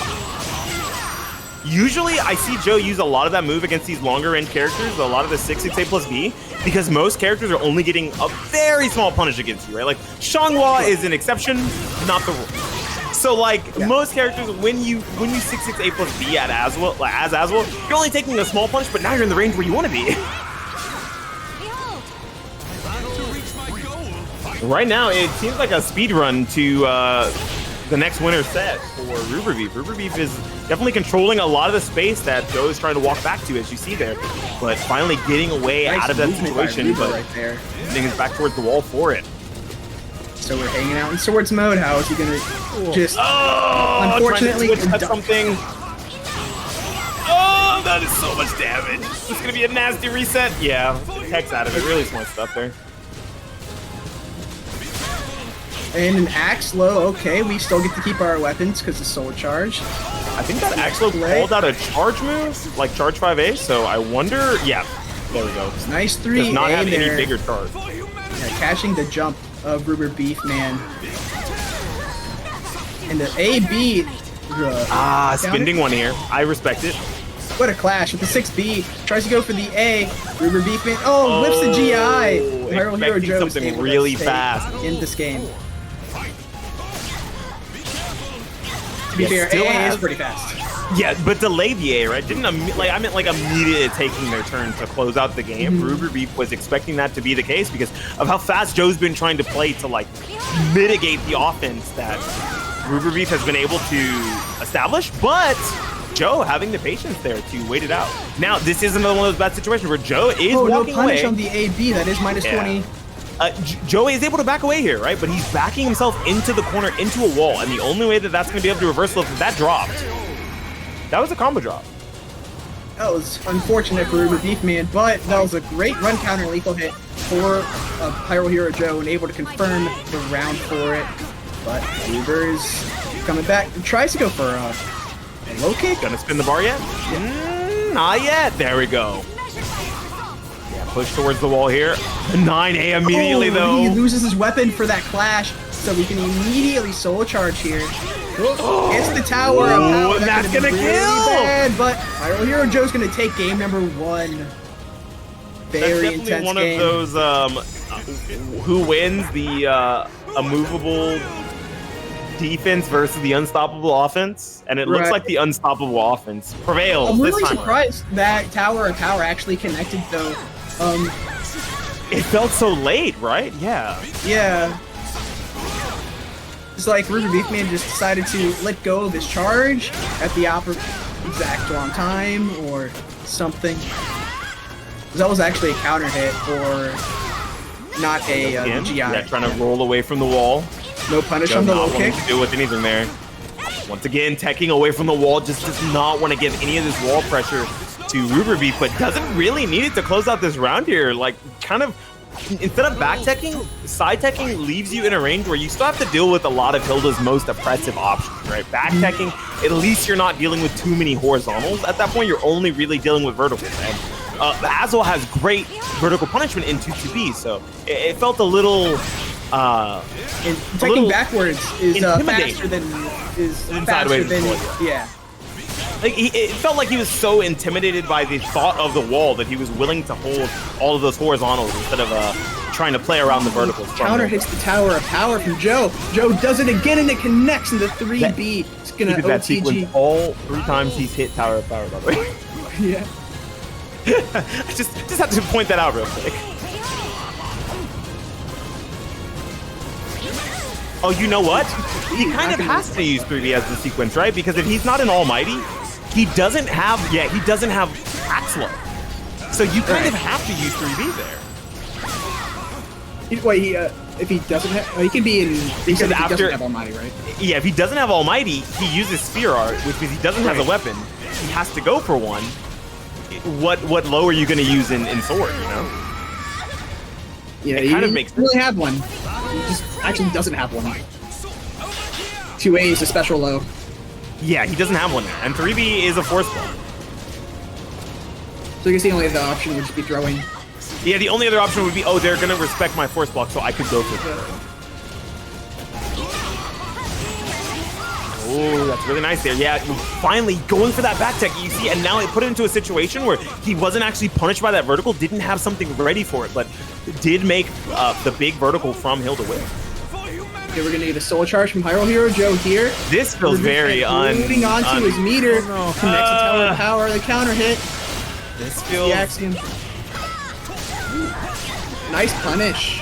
That felt like a hero. A little bit more. This could be it. It might just work. It might just work. And the 6-6B. Do you ever feel like someone makes the objectively wrong decision and still wins for it? That was sick. Good stuff from Joe. I love that. 2-0. Just keeping that offense going after the soul charge that more than likely was extremely unwarranted, but Azwel has the offense to just keep it going there. Whatever Joe did there, it was great. Joe went mid a million times. Yeah, look, it's better to be mid than to be low. You know what I'm saying? Like everyone's like, oh, you know, mid. You know, it's mid. You know, better mid than low. I always say. Oh, that album was a little mid. You know, but Could be worse. I think now the kids use the word mid as bad, which I think is weird because like mid inherently means middling, not bad. Right. I don't get it. It's because the kids nowadays have no concept of what good actually is. Hey, I eat Taco Bell a lot. I can't talk about good and bad, okay? I'm not. I also can't judge. All right, so who... Mids are pog? Exactly. Yeah, this is a real man's game with mid-low mix instead of strike throw. Fuck yeah. Sorry, I'm tilted at Street Fighter because I have to shimmy people in Diamond. Everyone's just been fucking delay teching. I'm pissed. I'm like, yep, gonna strike throw people. And then they block my meaty or they tech my throw. And I'm like, damn, this fucking tech window is huge. So, seeing Amy on screen, I believe it's going to be linkorz versus Manta. Yes, sir. Mid is not bad, but it's shade towards things that are expected to be excellent. All Blizzard releases. Damn! Battle 1. Fight. I think that's probably an apt description. All Blizzard recent releases, yeah. Diablo 4 is pretty cool. That is a Blizzard game. I think they meant like Overwatch 2 and Overwatch 2 is mid. Yeah. Okay. linkorz only on one red rose right now. Second. There we go. Got two of them. Yep. Is it gonna ring out? Three. Oh, not quite. Too close here. Really So close even if to the ring linkorz out there. does lose this round, this is a good. He's in a pretty good situation. There's the Oh, fourth. he's got all four. Manta staying on the ground trying to avoid the. I hate Manta. Do you guys? This guy's a rat. This guy is such a little. He's just a rodent, man. Well, you know what they say, you are what you eat, and we all know what Voldo eats. Voldo is definitely, yeah, he's not eating any solid Italian cuisine. He's definitely chewing on cave rats. He just jumps over that meat. That was funny.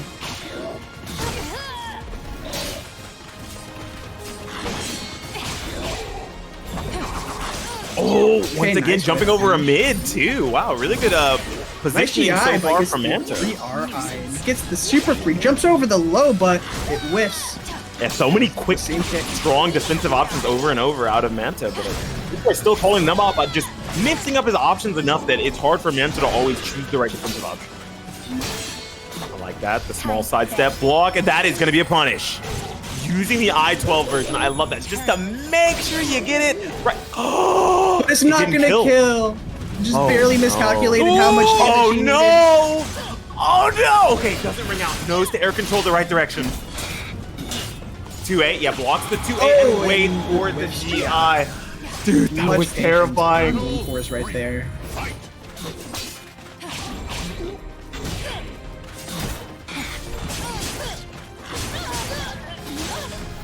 All right. Does not want to deal with any of the pressure there. Yeah, Linkorz willing to going take in all that with damage to MSP. kind of get his guard gauge back, right? Totally Yep. fine with holding damage so that he can gain back guard gauge. And now, as he's running him down and establishing more offense, as you move forward, your guard gauge slowly recovers itself. Yes. It should just recover itself for not holding block at all. I think it's holding block, but you gain more from moving forward, which I think is a really good feature until you're using a character that has their best offense in ranges that don't require you to move forward.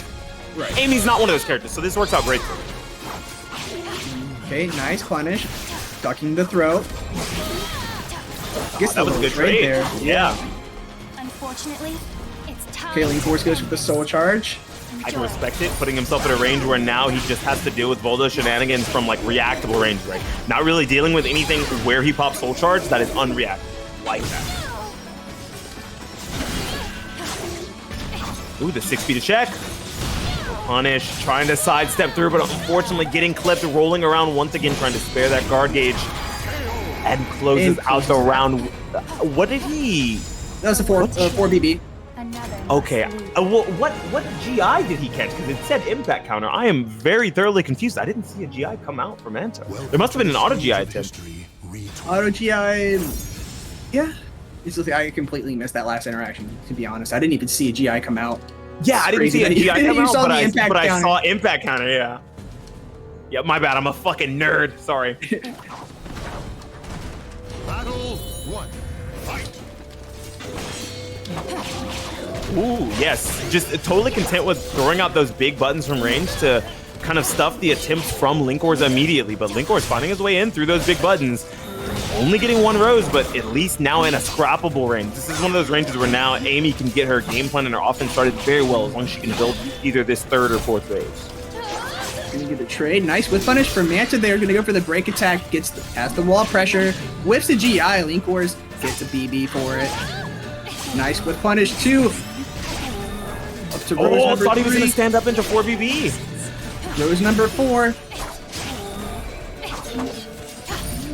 Both of them narrowly whiffing. Keeping themselves safe though. All of this guard pressure already in round 1. Maybe trying to establish a round 2 or round 3 guard crush so that he can use that to build himself enough meter to carry himself through the next round, right? That's one of those long game style strategies that I really like. We see that a lot from these better players. Another whiff GI there from Manta. Yeah, small punishes from linkorz, but better to have small punishes on GI than to not get anything at all, right? Letting those just whip in your face is pretty unfortunate. Oh my gosh, when I said he was possibly setting up for a round 3 guard crush, he might be setting up for a round 2 guard crush here. linkorz has to swing and be aggressive or he might just get his guard broken in round 2. Especially if Manta pops the soul charge here. Definitely want to. expect this. Oh, it did not want to have to use a soul charge, holding on to it, but now only into half of our meter. Feels a little worse than using a soul charge early and only having 1.5 meters. Being 2 rounds up here, like even though his guard's not blinking yellow anymore, it's still fairly low. It doesn't go that much. Start of the next round, I wouldn't really be scared at all. Yeah, I wouldn't be scared at all just because you're 2 rounds up. Yeah, I think even if you take a guard crush as a round loss here, it's not too bad because at least now the guard crush is out of the way for you to potentially immediately clap back for the next round. Block. On croissants. Can't Manta quite might finish just steal this 4B. back. I fucking knew it. How did I know he was gonna steal that with CE? What the fuck? This got that move has so much Blue back called swing. it 2 CE incoming. Oh no. I could feel it. I was like, he's waiting around for something, and it was CE. It's a nice front escape by linkorz. See, now this guard crush being a win condition here is very unfortunate because it will build him enough meter to get to a full bar and he could potentially get around on meter. So, of course, he's gonna have to play a little more awkward to play around the guard crush. Unfortunately, Yeah, using that soul charge, knowing that he'll build another one next round if this does go to a final round. But if he can use this soul charge now to close out the game, Under it's the not so bad. Or UFO. Oh, Nice didn't lethal even hit get there the from guard Manta. crush there, getting a lethal hit and getting a bar of meter without having to spend it. Really big here. Oh, that's death. Oh, not quite. He needs one more attack, but this is going to bring us to the final round of this game. linkorz card hasn't broken yet. This could be a great thing for Manta right now.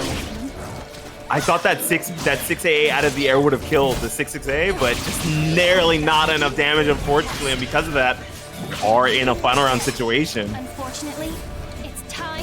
This is a really good Gonna knock position to be Manta in down. for linkorz. Whips the throat. linkorz gets the 4A. Oh, jumping over, expecting the 4A, but calling out a 2A as well. Good stuff from Manta.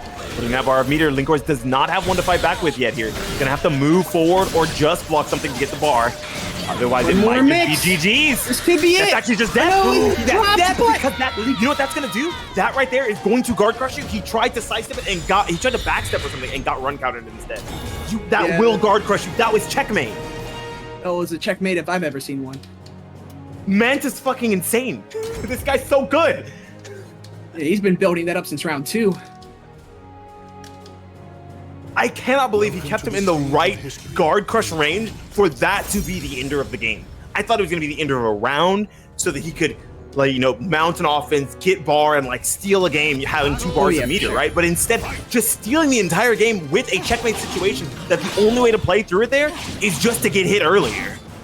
But linkorz was fighting to keep that guard gauge alive, and because of it, Manta took that one.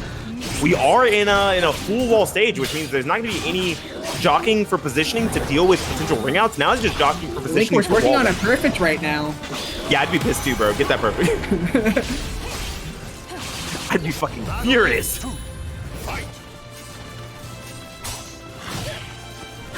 Okay, he's both the 2K there. Or 1K. There's 3 roses. Oh, I like backing away there. Yeah, knowing you have the lead, you have 3 roses, kind of just wait around for that 4th. Try to get the 4th rose by waiting for a whiff, but there it is. Rose number 4. I think linkorz may have figured out that the best way for him to play this, I think that's late. Yeah. So I think linkorz may have figured out the best way to play this matchup, at least for him right now, is to actually be a little more defensive and kind of just let Manta do things that might lead to him hanging. It's worked out very well in that first round, but Manta clapping back after that whiff CE, right? This time going for the 16 frame because he was so worried about it potentially not killing like it did in that second game off of a 6 CE. Just a UFO right over the slide kick. Why was she still back turned for that entire sequence? Yeah, that was crazy. Ah, that was funny looking.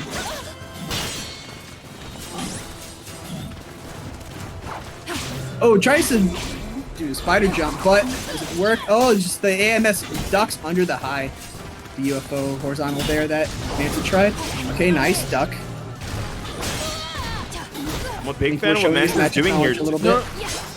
Yeah, Manta is trying to like get big hits and run away to force, changing up the tempo a little bit there, to force linkorz to chase him so that if he's pressing a button on incoming, he can stuff it with something else. I really like what Manta was trying to do there in that round 2. He's still doing it. Yeah, look, throw. Yeah, he's still going for the front throw. Yeah, walking back, moving in with the big button, and then immediately retreating, trying to see if linkorz is going to press something. But now, if you see, linkorz is kind of slowing it down a little bit, waiting for the option from Manta. There's a lot of back and forth here, even though it looks like some of the time, even though it looks like some of the time they're just like playing normal footsies back and forth. This is like a cat and mouse, almost like hit and run style. Man, he is doing some work on linkorz's guard right now. Oh no, that guard gauge is looking not precious, not healthy. Very much call an ambulance tier. And might have to spend both bars of meter here to win this too. This is really unfortunate. You cannot take another hit like that. Nice sidestep getting through, but but linkorz is gonna save it at least into the final round. Oh, what the fuck? Jesus. Oh, rat girl hit so hard. Don't touch me. linkorz alive and well in this set. Final round of the final game. We have to remember the same way that Manta won the last round could be what he's setting up for now. Yeah, has that first bar of meter. Could run it down. If he does, sidestepping the Hori. I think it might have been possible if he hit with the soul attack, but it might be a little bit too late now. For the guard crush at least. Yeah, I think as long as linkorz keeps pressing buttons and doesn't block too much, there's really no way to get guard crush. He's gonna do so much damage, but he's not sure if it's gonna kill. He's dead because guts. He's dead. Wait. Yeah, I don't think it'll kill. Oh shit. Because Amy's guts. Oh, but guess on. Yep. But guess is wrong on the Oki. Manta's gonna take the set 2-1 over linkorz. You know, Blue God did say mids are sick earlier, and I'm starting to believe he was right. Mids are sick. He's definitely spitting. Next is gonna be Revin versus Inphadelity. Or are we doing me? Axel and Sly. Alrighty then.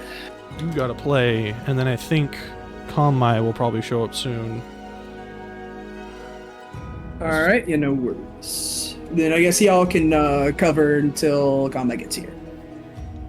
Yeah, I can help for you. Alright. Thanks for having me on. It was a great time, and here's Konmai. Break a leg. Thank you. I love break a leg because it sounds like an insult, but it's not. Oh, Konmai's here. Hi, Konmai. Hello. Who's breaking a leg? Not me. I try not to break legs or any body parts, really.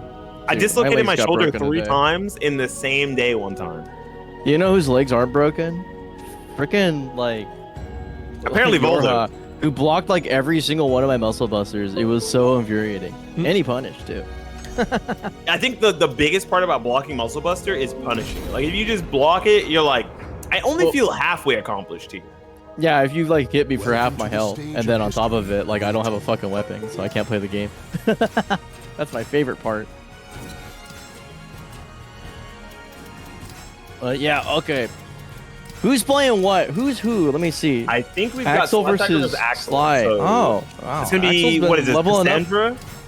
Yeah, he's like kind of like the last Western Cassandra at this point. I don't really know who else plays him other than ZLF. The wind is coming. Is ZLF Western? I think I know. We think we know who ZLF is. I know from playstyle, and just from decorum. Okay, I just have to ask. You guys don't think it's money, do you? I think it is. Okay, I had a hunch. I was like, is this money? It's Muffins because he likes to move a lot, and also his connection's really good with me. A lot of his movements in neutral just feel like they didn't need to happen. Like that's something well, like sometimes money moves and it's like you're at a range where I can't contest you anyway. Like why are you moving? But like it just feels good to like mental stack your opponent and keep moving, and that's what money's even done since SoulCalibur 2. So that's why I thought about it. I was like, Yeah, the mystery of ZLF has always been like one of those things that I think has consistently troubled the ages. But luckily, this is we know who Axel, which is not that far from the alphabet. Because there's an X in it. Anyway. No, on the other side of the alphabet, it's an A instead of a Z. You got to think about it that way. I have a hard time believing that. Ooh, nice supposed to be with a wow, that's crazy. That's insane. Really like that interaction. Ooh, big stuff from Sly here.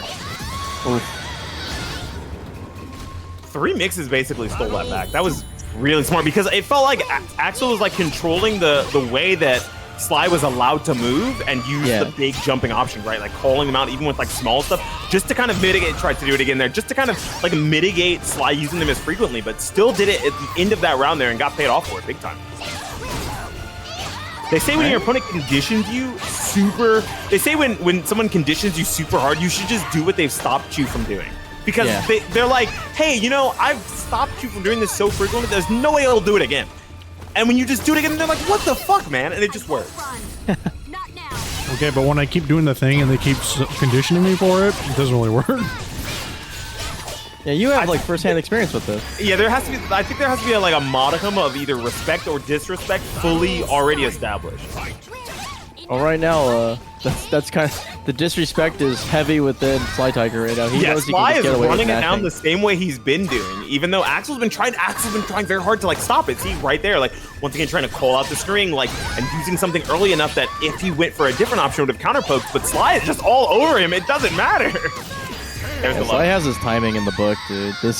He's gonna have to seriously adjust when he's taking his turn, almost entirety, because like. Yeah, he's just not getting any offense in, and when he does try to stagger the game down, it's like, okay, well, Sly's one step ahead. Sorry, prepping or either backstepping or just getting a position that he wants to be in. Alright, switching stages. It's kind of weird because I think like the last stage was probably better, right? Like this feels less neutral.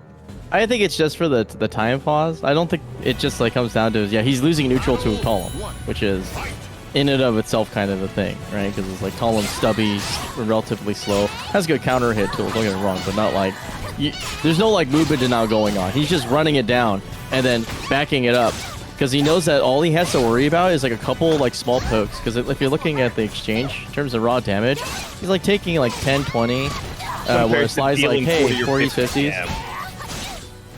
Like definitely winning the war of attrition, which is not something you usually. Holy shit! Which is something you not usually. You usually see Cassandra winning wars of attrition, right? And getting like really good plus frames off of it, but kind of mitigating that ebb and flow. It's like not letting. What? Oh my gosh! That was so rad, but also what the hell? He's so tilted. That's got to be one of those non-actual random taunts. That was like a taunt to force something out of Sly, and it didn't work. That would have been cool as hell if it was, but I'm not entirely sure. Yeah, Sly's still not having a bar of meter yet, despite winning the first round. I'm actually surprised. Makes sense. You know what the big lethal hit not a earlier? lethal hit. Yeah, the big lethal hit earlier. That thing actually builds so much meter. Yeah. There we go. Okay. What Going wins, around. a small Filipino So far. girl or a Greek booty? Currently, it's a small Filipino girl. Yeah, it's not ending. Holy crap. I won't run. Okay, Yeah, great soul force- charge. force Gets charge out of pressure. And maybe Beyblade catches? Plus frames? Oh, nice. That could have actually just been Oh, no. that could have been 236 A plus B, and that would have actually just sealed out the round there instead of leaving that little sliver. Nice block. They're trying to get some mental frames and try to lock down movement. I feel like Sly's gonna jockey for a tricky ring out. Yeah, he soon. wants either a ring out or a nasty wall combo. You can feel it. Yeah, just pressuring him on the ground, not allowed to move. Does give up the screen position here, Not now. and Axel wants none of it. He's like, "You're not stepping around me. No, no." Ooh, nice Oh, counter that's hit super timing. unfortunate. That might just kill, right? Oh, tried to go not for quite. a tech trap there. Right, walk towards the wall so that if Axel did a tech in that direction, he would have gotten wall splat and died. Yeah. That was really cool.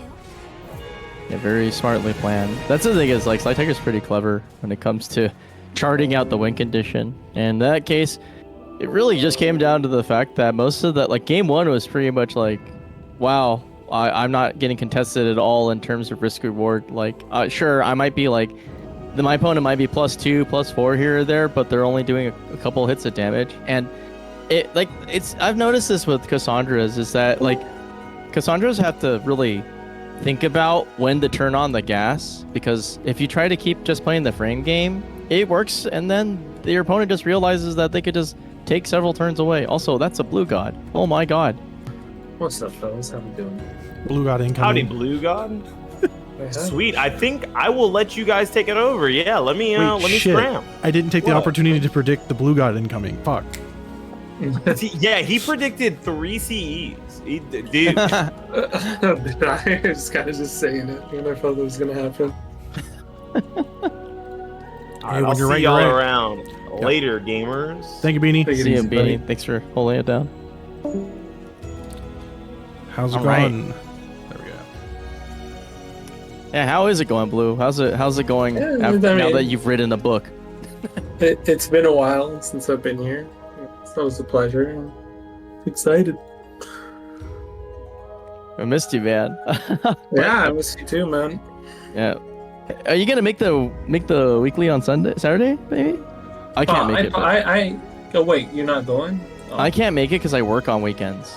I can only make the Friday one. This is a monthly, right? The one that's This coming is the up? monthly. Yeah. So like we have a That's the one I bi-weekly. plan to go to. Okay, cool. Well, Yeah. man, they're gonna be like, damn, we traded out a really good Azwel for a really bad one. They traded out the god Azwel for the new Azwel. JK, I'm joking. You're obviously the king. It's the other way around. Well, We we got 19 codes left in this matcherino.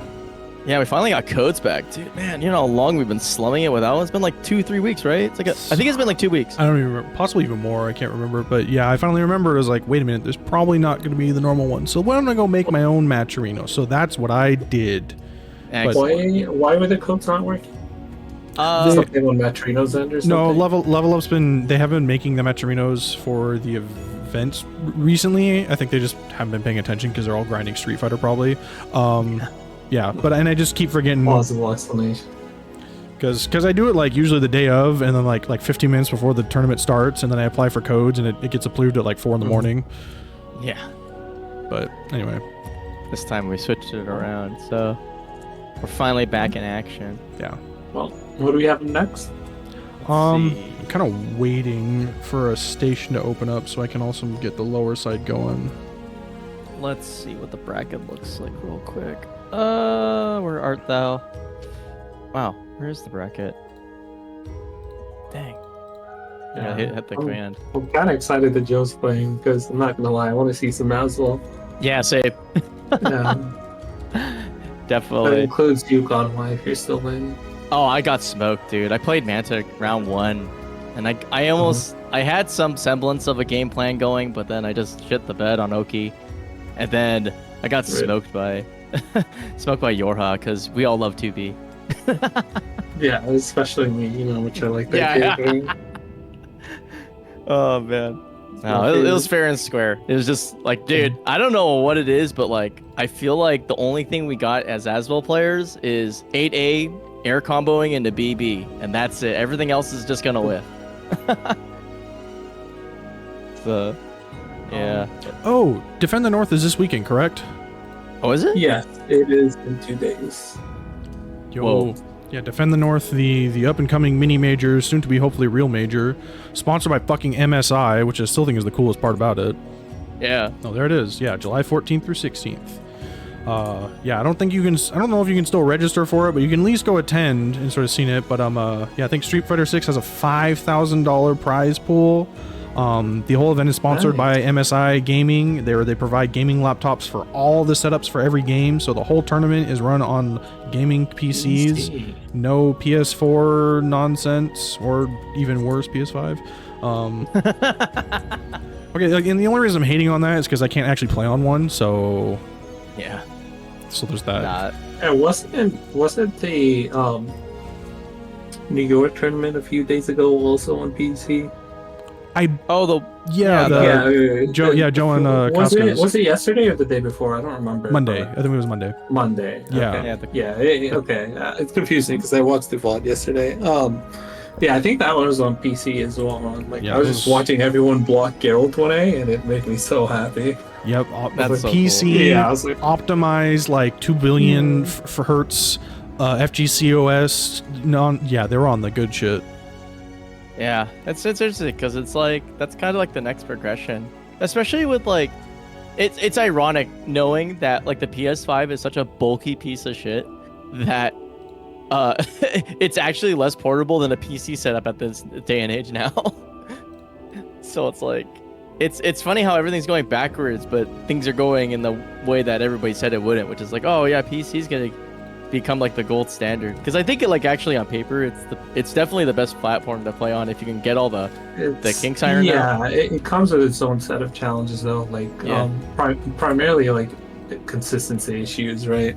Yeah, with the controllers DC and stuff. Like if that were to happen, it's definitely. So the way they figured it out was just to use Brooks converters for everything. So no matter what, it basically every setup acknowledges at least 2 controllers, and those never change. Whereas when you're introduced like 2 or 3 different USBs, that and the audio issue, the biggest one honestly is that like, you know, like every time you plug in a PS4 controller or whatever with an audio jack, it just switches the audio source. And you can't actually remove it. The only way you could remove that is if you've registered that controller onto the PC beforehand, or use a brick instead. And because like it's so crazy, like that's like the biggest issue honestly, because like Steam layer really takes care of everything else. It's much easier than it used to be, like especially during SF4 era. But like, yeah, that one's like insane because like that just destroys production. Right? You're just like, oh, the stream doesn't have audio anymore. What the fuck? Oh man. All right, baby. Can I show this to you? We got Azwel as my first game. This is the matchup though. This is the hell matchup. Yeah, this is in my opinion Azwel's worst matchup. I'm sure I can do it. Well, have fun. There's like, well, why is that though? I mean, like I'm kind of curious why. Can't really like punish her. Okay. Not when she's like, primarily when she's in the air, when she like what's her reverse ledge or something. Her equal speeds are like too slow to do anything. Is it like the lack of tech crouches too? Because I feel like whenever I'm trying to like deal with like 6 AA, I get like so screwed. Like let's say Talim whips an AA or something in Soul Charge. And you attempt to whip punish that as Azwel. Because you don't have a tech crouch from crouch, if you try to whip punish your AA, you will lose the round.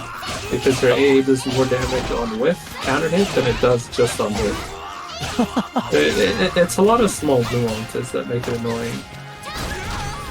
But, like, it's not like a SoulCalibur 5 bad matchup where you just don't have a chance, right? Yeah. It's just more challenging than fighting other characters, that's all. See? That jumped over a mid. Yeah, it jumps over your entire move list. Yeah, and like SlyTiger knows that he can run it because he's played against enough Azwels to know that we all hate it. Oh man. Like just transition after transition. He doesn't have to stop, like ever. Kind of a slaughter, but I mean it's 2-bar Azwel. Oh God dang it. Yeah, let it rip a little too early. Well, I guess he ducked that. It didn't look like he ducked very long, but nice, okay. Using that -2 to his advantage, immediately nashing an I-10 and getting paid off. Oh no! Yeah, it's no reason to GI there. 60 is punishable. A reason. Oh no! Ooh. I think he had the right idea. That does GI lows, but a little bit too late, I guess. And that is something you do versus that stance. If you're super on point, no, he's just dead.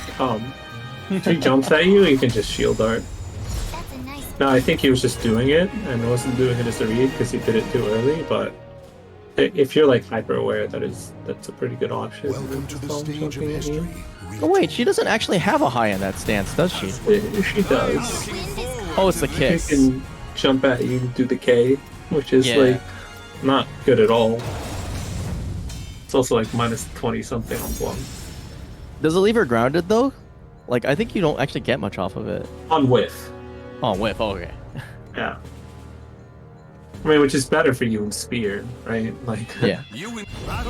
Just the stance he was in, because like you get a 1A rather than like the 4 = 3 or 4, right?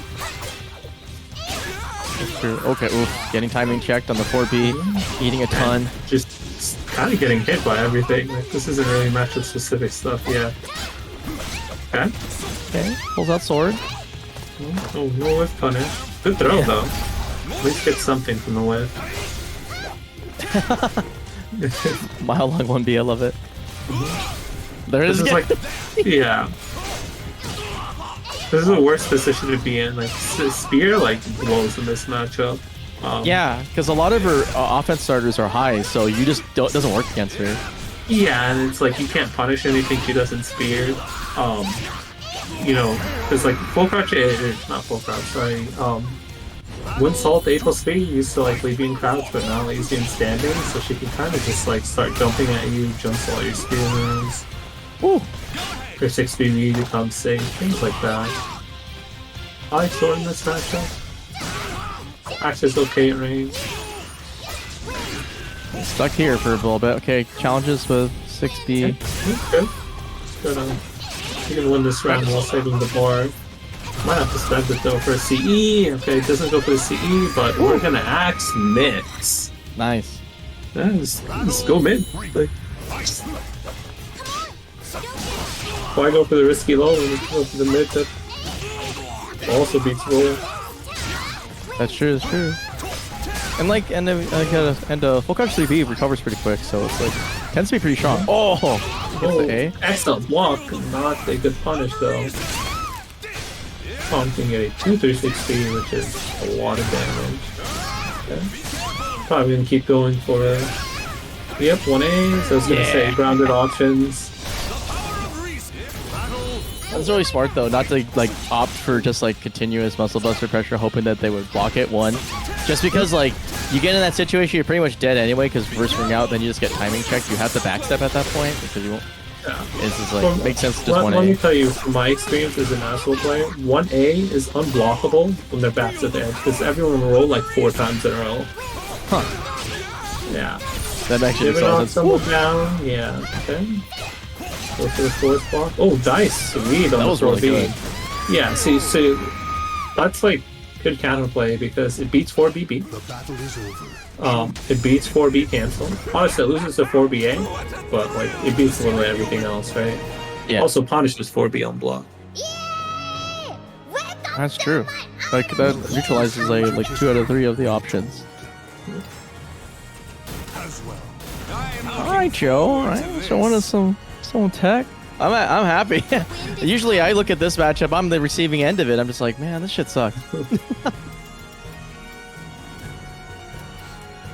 It is so difficult to learn almost anything in this game, I swear. Well, I mean, if you're watching like a 720p feed of this game at 15 frames per second, yeah, I agree. So there's that. Also, I think that's Discord. Yeah, it's just Discord.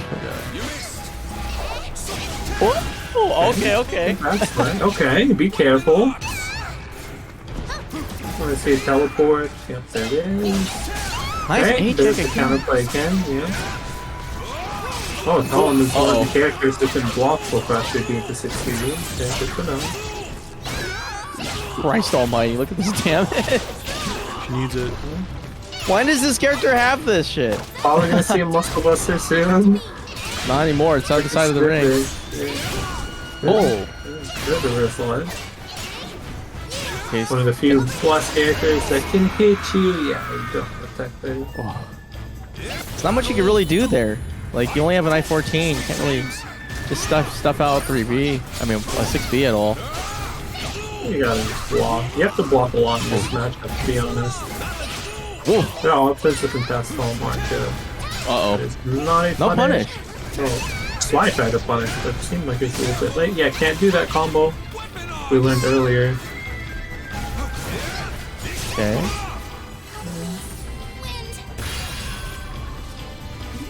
Backing it up. Sniffing the 2-2-A. Yeah, there it is.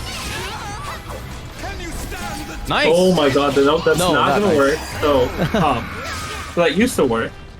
Where Critical Edge could contest this side set, and then, you know, Project Soul was like, oh, Talim whiffing and getting punished for it? Nah. Hell never. Yeah, she should win rounds. You know, she would stance transitions. So they're like, yeah, well, let's give her that buff. That's cool. Okay, grabs them out of the such brilliance. Okay. Oh, nice GI timing. Yeah, excellent 4B. Oh my god, this contested at 236 speed is going to be a lot of damage. He has to be super careful because Oh no, he got Azwel is caught. an axe. Yeah, I mean, that's going to scale to oblivion. But he has to run. You cannot approach Azwel here. No, you only open yourself up to dying. Oh, This is so risky. I don't like this. those swords, but he's gonna get nothing off of that air. Yes. Okay, here we go. This is Beyblade? exactly the position Azwel wants to be in. You're flashing red. Yeah, just kind of brought that upon himself, to be honest. Just ran away, did nothing. Okay. Yep, that wall racing beat +8. So can't really mash there, especially not an axe. Okay, be careful. Oh, if he actually went for be careful, he would have killed. There it is now. Just thinking he heard me. It's like, wait, let me do a mid-screen. Okay. Hey, okay. It's gonna be a sword arm. Yeah. Pretty good combo. Good 3B pressure. Oh my god, and yeah, it's lost his time. He's almost gonna build the bar, so really important because he's gonna be able to use it to draw a weapon at some point. 8A, the blue move. Yeah. I'm liking these grabs from Sly. Yeah, a lot of grabs. Yeah. Okay, Nice weapon. with though, it's gonna give Azwel a bar. Good soul charge. So, and that might be death, I'm not sure. The dream? Okay, we're gonna see a soul charge here, yeah. A roll into 1A. Oh, just backsteps for some reason, okay. Oh. Okay. Claim victory and Yeah. fast. I can still fight. Okay. Ah, 2-1. Well Well set. fought. Yeah, 2-1. Yeah. Well, we saw some cool stuff. It's just like, Yeah, you saw some of the nuances of the Azwel all matchup. it did a pretty good job of honestly like feeding in full catch 3B in pretty critical situations. But it just came down to, I feel like, yeah, like man, Sly would get an early lead and just run away with it, and sometimes run back in and lose, but most of the time it was ahead. Yeah. Early did come down mostly to the like first 10 seconds of the round where honestly Joe was like kind of getting beat up. And then like he would just like flip a switch and like just threaten to come back. But I mean, when you're already down like, 100 or 200 life, it becomes a lot harder to win. Yeah, especially when you don't really get like a pick a choice of your weapon. And like Sly was not opening himself up at like places where I think he would have normally have died. well, not he specifically, but anybody would normally die to like a muscle buster, like red, literally like looking at that red Right. shield. I'm thinking like, oh yeah, you like if you move at wrong point, you literally just explode, but it never really came to fruition. Kelly commentator, I know, right? It's a miracle, Revin. Holy God. I was gonna say, normally, we used to like Sly like panicking a little bit more at the end of rounds, especially against a character like Azwel. But surprisingly, like I didn't really see much reverse ledge cancels. Kind of just like played it slow. Shit. Yeah. It's definitely become a lot more patient as the days have worn upon him. Revin, what the fuck? You haven't played your match, Revin? Wait. Uh-oh. Wow, that was like 12 minutes ago. Is he looking up what Go. a golden shower is? Go fucking throw that shit right fucking now. All right. Fucking hell. Chunk is going to come with a golden shower on him pretty soon. But I think up next we're going to see Manta and Inphadelity. It's going to be pretty interesting. You know what I just had, Konmai? Have you tried the League of Legends Coke? The League of Legends Coke? Yeah, there's a League of Legends XP flavored Coke. What? Yeah. Okay. Well, if you I'm haven't looking heard this of shit it, up. I don't think yeah, I don't think I want to know what that tastes like. yeah, Oh. it's kind of bad. So like League of Legends. Yeah, true. I don't know how to describe it. It kind of feels like someone put bubblegum in Pepsi. That's what it feels like. I get a Pepsi kind of flavor, and I get like bubblegummy kind of flavor. That kind of makes sense, right? So like League of Legends is just Dota, but with more bubblegum. True. Like for real.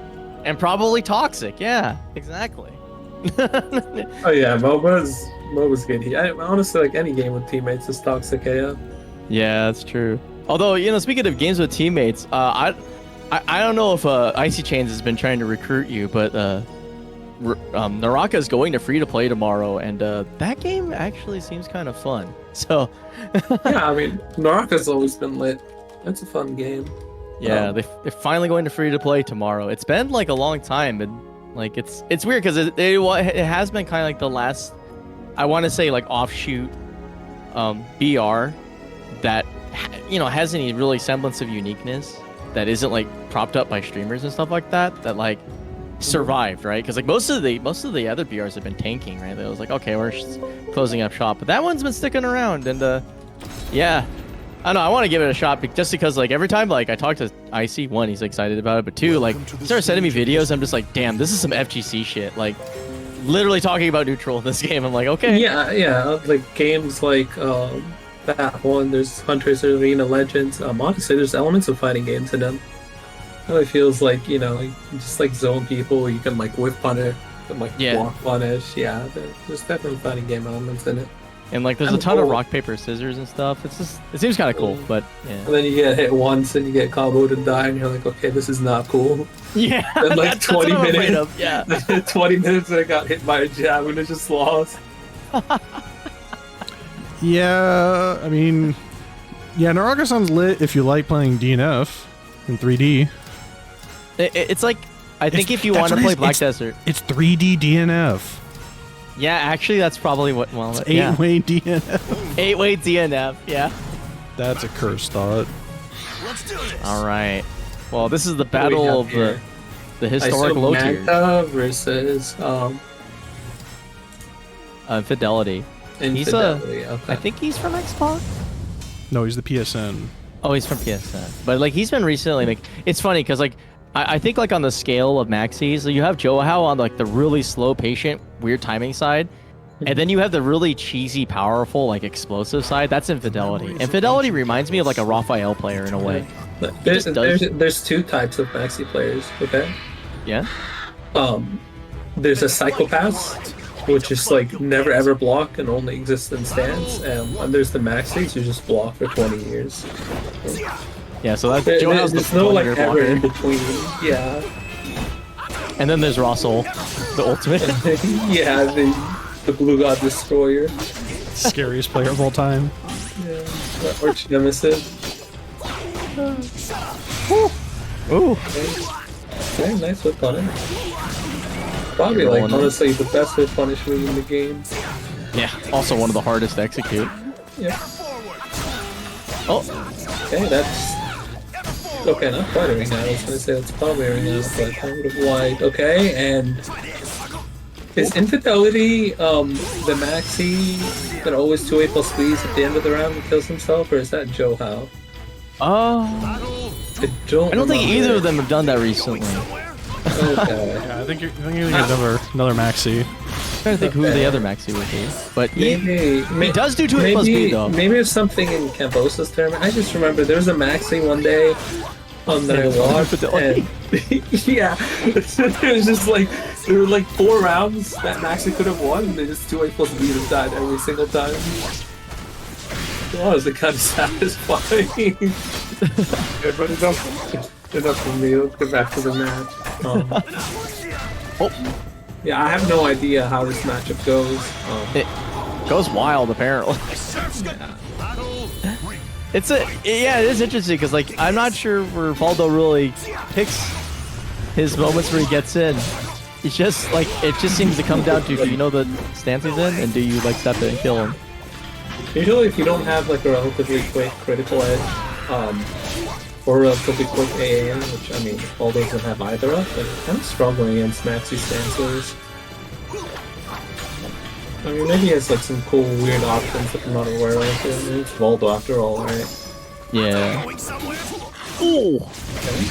So quick punish and that lethal hit is not gonna close it out, but there's the unblockable string, yeah. The linkorz destroyer, that's what we'll call that string from now on. It killed linkorz. Killed Just him. one game to Manta. I mean, it's the everyone killer, let's be real. Like, no one's ever blocked that string, but I just wanted an opportunity to make fun of linkorz. Nice little 3K to interrupt the pressure. Immediately trying for some Oki throw stuff, but going in there. It was beast. Should have gone step, but the gods decided to hold it up and block it. Okay. Huh? That might GI? Okay, he chooses No. the wrong GI though. Yeah, so he did the vertical GI. All the C's horizontal. Nope. Oh! That was a great counterplay. Whoa. That did so much damage. Yeah, even if he gets blocked, your plus and back is going to punish. Gonna get the extra back turn damage as well. Oh, what? It's tech crouch. Yeah, I mean, it's a high versus tech crouch, right? And 2A plus B. Yo! Okay.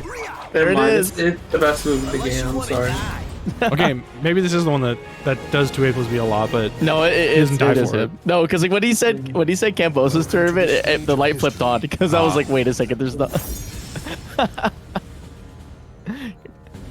All right, Infidelity looking pretty good though, given poor old man Manta a run for his money. Gonna send it back to Diablo 4. I'd imagine Maxi probably likes the stage. Doesn't have to deal with ring outs, and Maxi's wall game is one of the best in the game. Oh, not a good punish. Yeah, while Rising Ace kind of mid lane. I wonder if you could get away with something as chunky as like Rising D or something. Not sure. I mean, it's either -20 or -24. I don't remember. Either way, that is a 4K. That's true. Yeah, definitely has a good option. Punish. I'm just not sure which he should be punishing with. Getting them stars. Oh, nice whip punch again. Wall? Nah. Be a lot of damage. It's gonna drag him towards the wall too. Oh, just rolls that move. I forget you can do that in this game. So I used to SoulCalibur 5 or like Blind Sense. Okay, it was like the best in the game.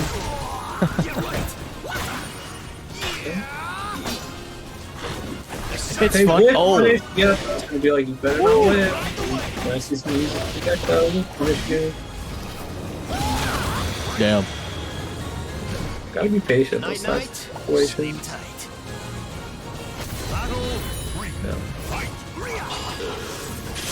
Okay. Part of me feared for him. I was like, this might get eaten.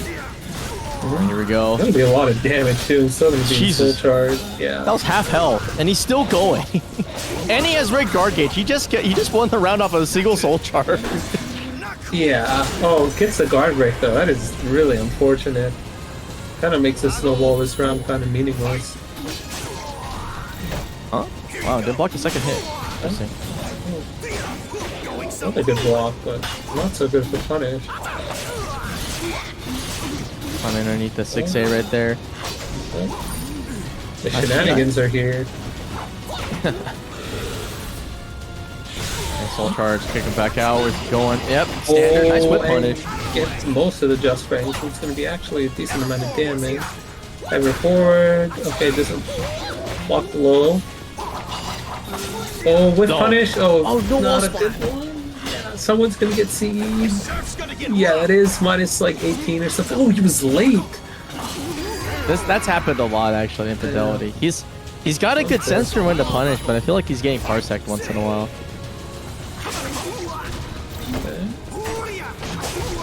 Nice. Okay. Weird option, but that actually seemed like a good one. It did a ton of damage. It's like tech crouches and kind of stuff. Yeah. I'm like on counter hit. It does like rip. Okay, hit into that move is like really minus. Don't ask me how mine is. Okay, wanders back in. Get some hands on. Ooh, there it is. Oh, got his meter too, I think, or something. I won't lose till I... Damn, 2-0. Yeah. It was close until it wasn't. Yeah, it's weird. I thought Manta was winning, but clearly not. He got smoked. It really felt like he was winning, and then he just lost. Like, yeah. No, that's infidelity for you. He's got like I think he's one of the most explosive Maxis on the scene right now. Like he's just he gets momentum, he just runs away with it. You're just like, damn. Like, well, where did my health bar go? All right, let's see. Revin and linkorz on Makos 3. Let's see.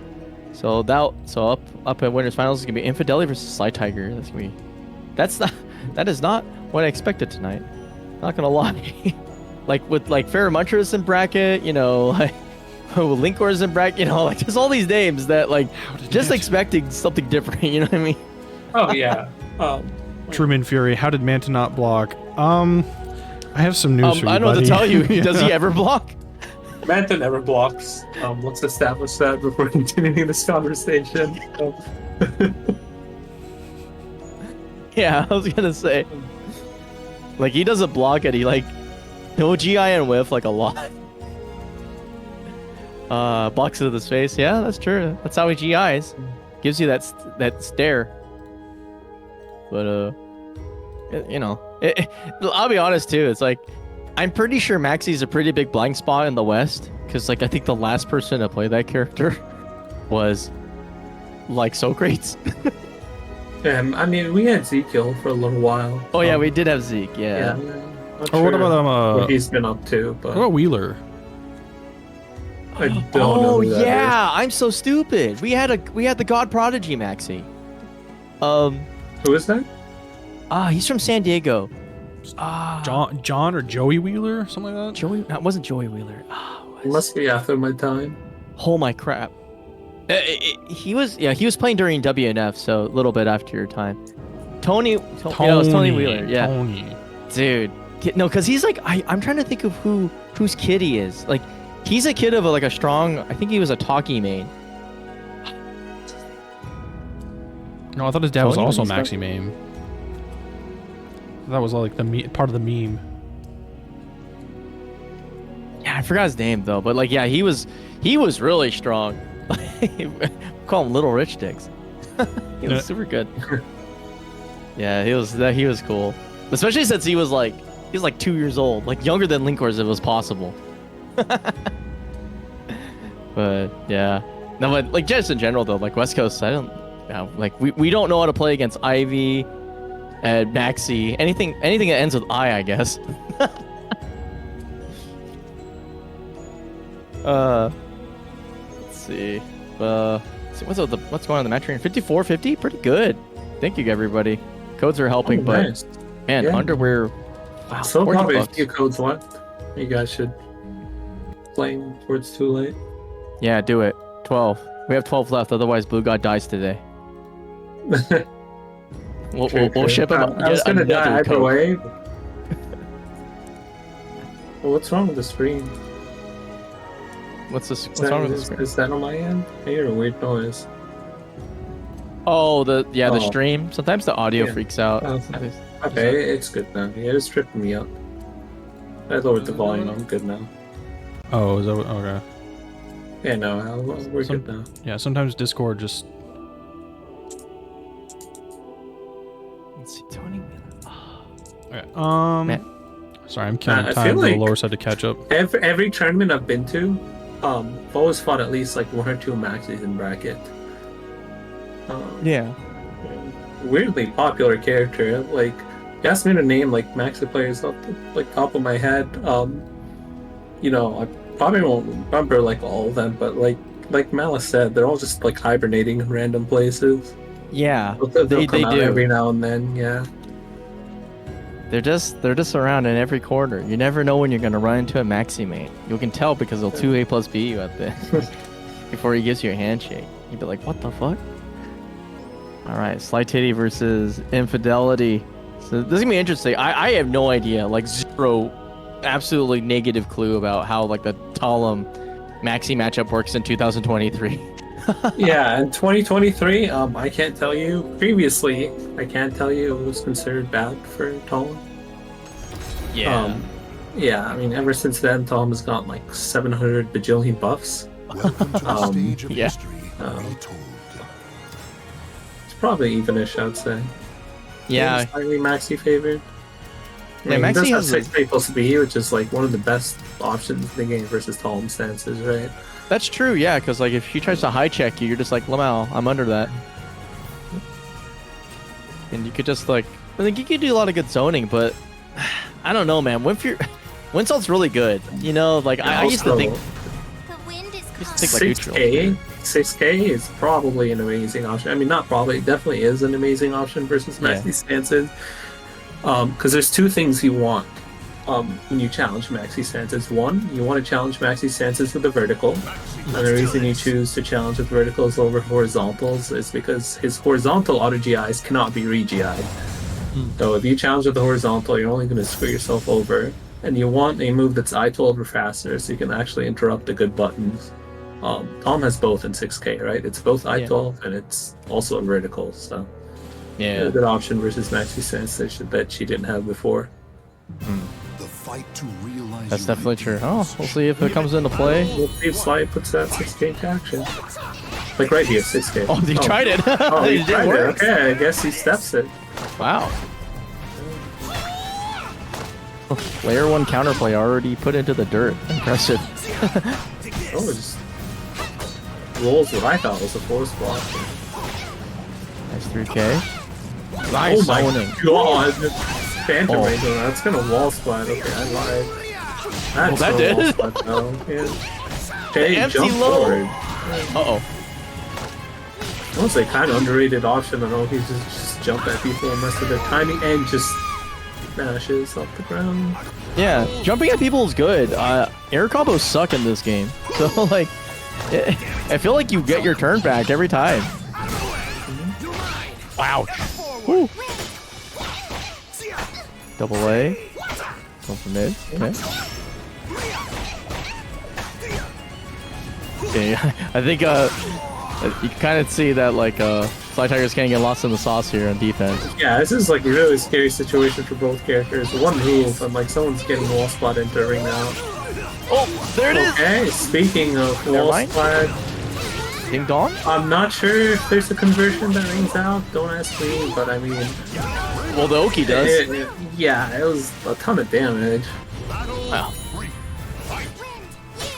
What about the same? Oh, excellent block. Weird option though. I'm not sure I agree.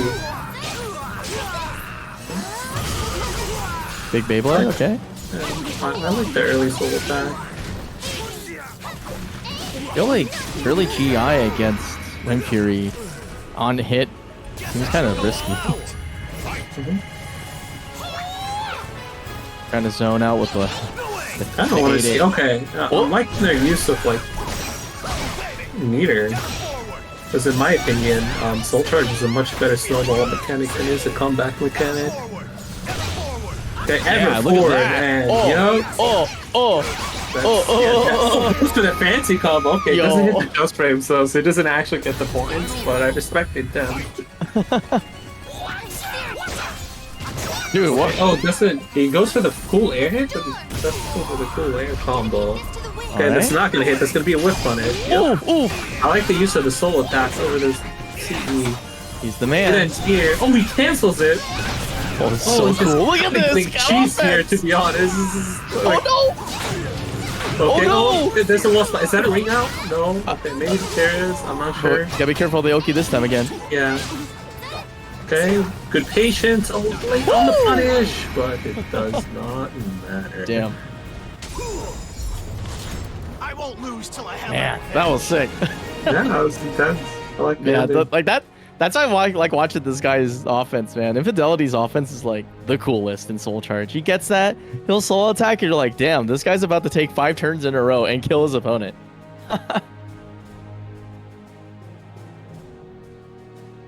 All right, SlyTiger's thinking about it after getting like basically mentally assaulted by Maxi, man.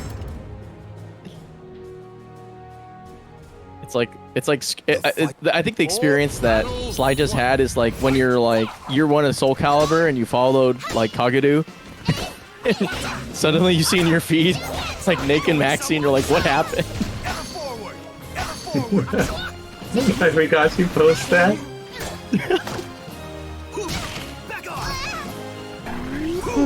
Ooh, Probably honestly the most annoying thing about finding Maxi isn't his stances or anything, it's the fact that both his throws do the same goddamn thing.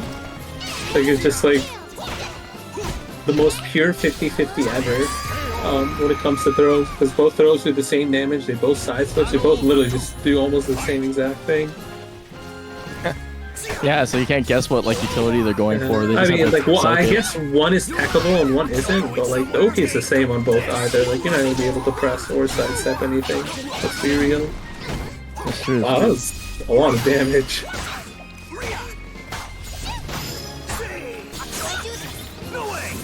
Oh, yeah, Okay, nice GI. Okay. that might be bad. Nice GI. Okay. Wake up, bro! Just I don't know why you'd reverse that versus Soul Charge Maxi. Oh, Okay, Superman, that that's whole... bad. Yeah.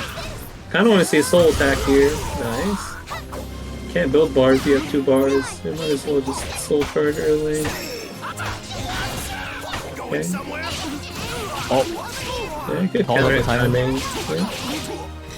Oh, gets countered after GI or something, I guess. Oh, 2A plus D. And yeah, okay. It was definitely him. that's impressive. It was 100% him. The Maxi was talking about Pearl a few weeks ago. I think most legendary thing about it that was unblockable 2A plus B. Yeah, I'll never forget the most like legendary SoulCalibur 5 moment ever, where it was like Jinpo was adamant that 2A plus B is a terrible move for Maxi, and that Maxi players should like never use it, and that it would never ever hit him offline. And then a few months later, he lost a major to Maxi 2A plus B. Just a little bit of SoulCalibur 5 history. Ooh. All right, here we go. Attack the legs. Oh my god, what is this offense, yeah, bro? Squad. Yeah, I'm not sure what's going on. That didn't even combo, but kind of did. This is insane, dude. Like, come on. Like, I'm literally watching it. I'm just amazed what I'm experiencing. Yeah, it's all the games, honestly, they're kind of close, and then just like the final round is like a slaughter. I feel like that's been the case for like maybe every single game. Like, Yeah. there's been at least like one game every set since I joined where that's happened. I think like Infidelity might be like the best soul attacker I think I've ever seen. Like, yeah, he has like almost like a guaranteed win rate after he lands it. I honestly like Maxi soul attack is very, very underrated and very underused. It's very strong. Infidelity, you're in winners finals. It's best of 5. Oh, he thought he just won. It's that late night for him. Oh, did he just leave? Oh no! Did he just leave? He's just like, my work here is done. He dips. Oops. I mean, I've probably done something like that before. Let's do this. He said to himself, night, sleep tight, and then immediately went to bed. Alright, Ganyu Island, okay. I don't know if this confers any real specific benefits other than... It's not like that much bigger than the previous stage. There's just like an open wall, so there's less vaulting, but... Yeah, which is probably, honestly, slightly better for Maxi.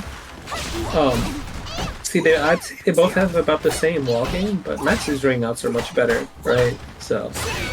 Yeah, that's true. Yeah. Especially like mid-range like zoning counter hit, like 888 or whatever, and they're just like, wow, Yeah, am I I used gone? to get wrong out, or like some stance lethal hit into ring out. From like anywhere on the stage. It's a 2A. Woo, damn! Yeah. It was those reverse ledge cancels. Talking about. Okay, finally the 4V counter hit time is coming out. Okay. Talim is honestly like the best character in the game, reading people's counter hit times with such amazing counter hit tools. Yeah, like right here. Oh, this is 6K wall splat. Yeah. What's wrong? Yeah. Okay. Okay. No punish on the save. I'll show you true grit. Okay, you're gonna soul charge for the comeback, see what we can get off of this. What? Just doesn't with punish him. He's like almost dead. He might just be dead. Okay, never mind. I like. Oh, Okay, I dedicate this to the SlyTiger. win. Yeah. Classic. Yeah. Oh man, I was waiting for that to happen the whole game. I was like, this gotta happen. It has to. There's so much low Oki going on. There's like no way he's not thinking about it. Alright, here we go again. Good auto GI the third hit of that critical edge. Miss those days. Yeah, those were good days. Long gone. Like -8, 8A, and that's Yeah. Oh man. -6, buddy. Get your facts straight. Oh, it was -6? Yes, it was Fuck, it was -6. so good. Yeah, it's so much better. And then you Okay, can here we actually go. like contain sidestep afterwards with the BB. Don't do I'm this reminiscing thing. already, but you know Yeah, what? don't bring up This guy's memories of health the is past. history, dude. What is Yeah, happening? like, every time we venture off to another topic, for like 2 seconds, someone gets a perfect. That's crazy, dude. It really is. Like I have to say, Infidelity has the best Maxi soul attack game, I think, in the game. Period. Like right now, I don't think anybody else is matching to this energy. He's almost like the only max hit that soul attacks, to be honest. Yeah. Probably gonna see a soul attack here back. There it is. Yeah, here it is. Speaking of soul attack, this is a ducks for some reason. oh, tries to challenge and immediately gets butt in the Oh, Soul charge. I can still fight. soul charge, everybody. Man, actually, that's the kind of funny that honestly, like, yeah. Try this. these guys like have the same game plan. That was like the only round in like the history of SoulCalibur where I won't complain about Soul Charge, because I actually like Soul Attack. I think like Soul Attack is like a cool, like, fair way to get into Soul Charge. And the regular Soul Charge with the Soul Charge explosion is kind of BS, but that's another topic. It's like Infidelity wants to like quickly end the game and is just ramming his face into Look at the meter lead. SlyTiger can just like Soul Charge here. Oh yeah, there's those Maxi wall combos and stuff. Oh, he goes for a reset for some reason. Not sure I agree. The guaranteed damage. Uh-oh. Okay, no, that wasn't the counter hit. Yeah, good patience. Oh, that could have been death. Oh no, but that is. Speaking of death, yeah.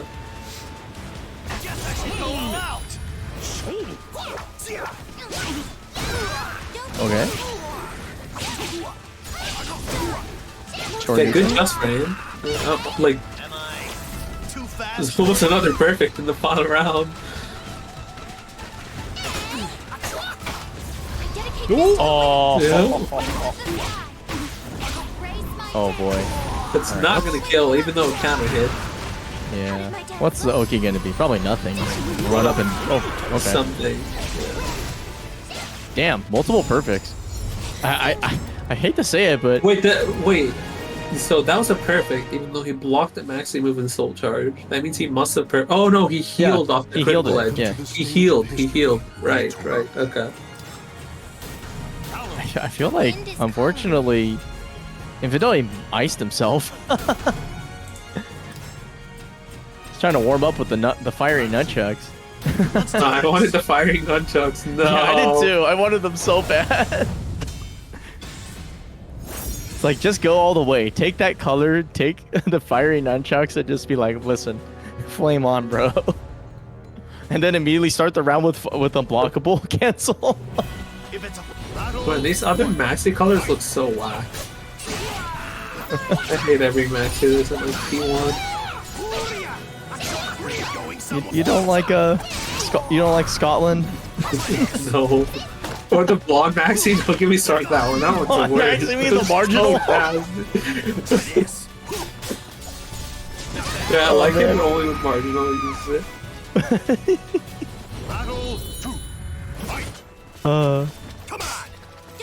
Speaking of using it, getting that round really quickly, going off tangent, immediately getting a win. It's crazy. Going somewhere? Going somewhere. Okay, blocks it out. Ooh, okay. You want to see more 6K to challenge some of the stand stuff.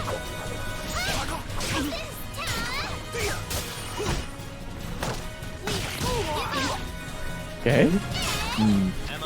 The force block. Okay, I'm liking the soul charge. He can be up 2 rounds in a really good situation. Yeah. Ooh. Yeah. Yeah, it's hitting with transitions. Yeah, Maxi's stance game is actually strong in his old charge. Like, yeah, he can change his timing like on a dime. And yeah, and all his moves do so much damage, and they're like plus.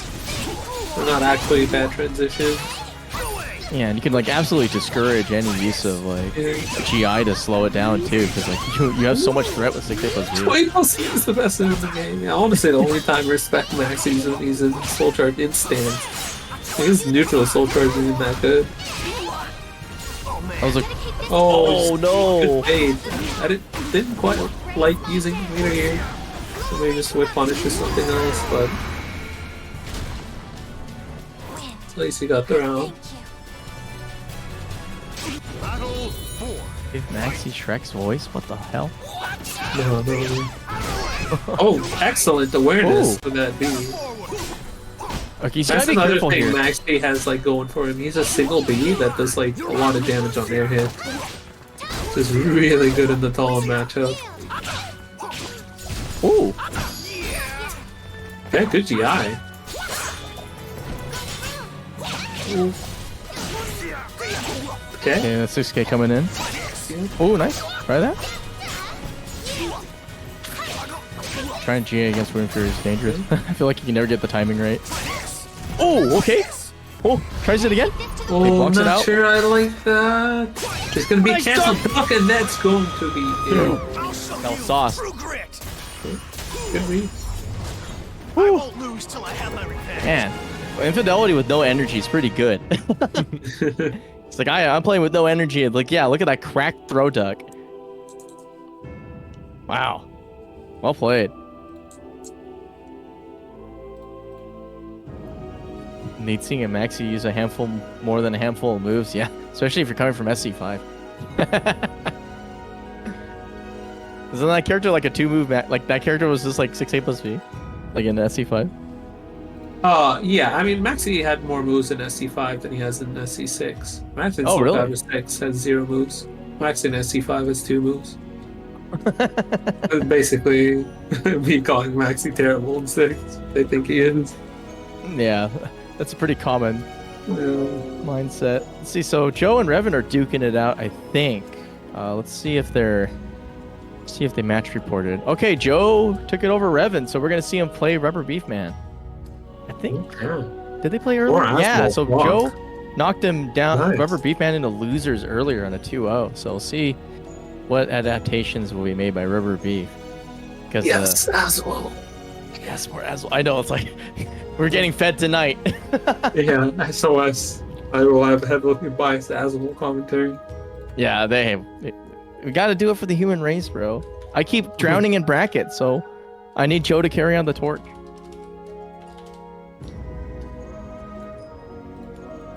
But what do you think about the matchup against like Hilde? Because I feel like you just can't move, like at all.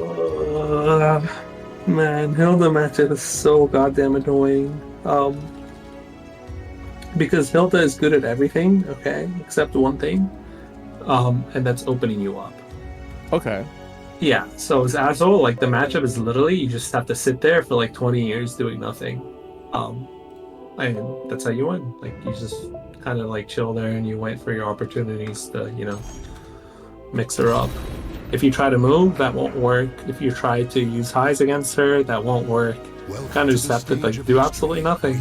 And there's not much Hilde can do about it. If you try to play the game in any way, where it's like, you know, playing your neutral with AABB, she'll go under that. You know, if you try to move at all, it is 100% not ever worth it against Hilde. You should never ever move. Like every time I try to treat the game like it's a 3D game versus Hilde, it's a losing game plan. If I just sit there without ever like moving, then, you know, actually gives her a lot of trouble. So yeah, it's really annoying to play, but like yeah, because you can't really punish her either, right? She's like safe as hell. Because she's not that good at opening you up. Like it's even, just really boring to play. I don't know, honestly, the most painful matchup in the game to play. Like if you want to optimally play it, at least. I feel like you just take the momentum and go, right? Like it's yeah, you sit there doing nothing. Now Joe is the type of person, or sorry, type of player, to never sit there doing nothing. So yeah. Yeah. And it seemed to work. I mean, like it did win him the first set in this, so it's there's something to. But yeah, I know definitely on paper that's exactly how I feel too. It's like, wait, I can't A check you, and B checking is like middling. Oh, I mean, like heck, like that, right? You just explode. Yeah. She says so many good tech crouches. Ooh, gets hit by the OG charge. Yeah.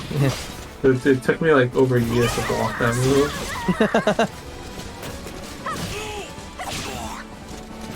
Well, he's doing a good job opening up. 8A and 22A are really good. Okay. Not in the Hilde matchup specifically, but they're really good against Ruber, because Ruber's the type of player where if you run up to him, he will always react and sidestep.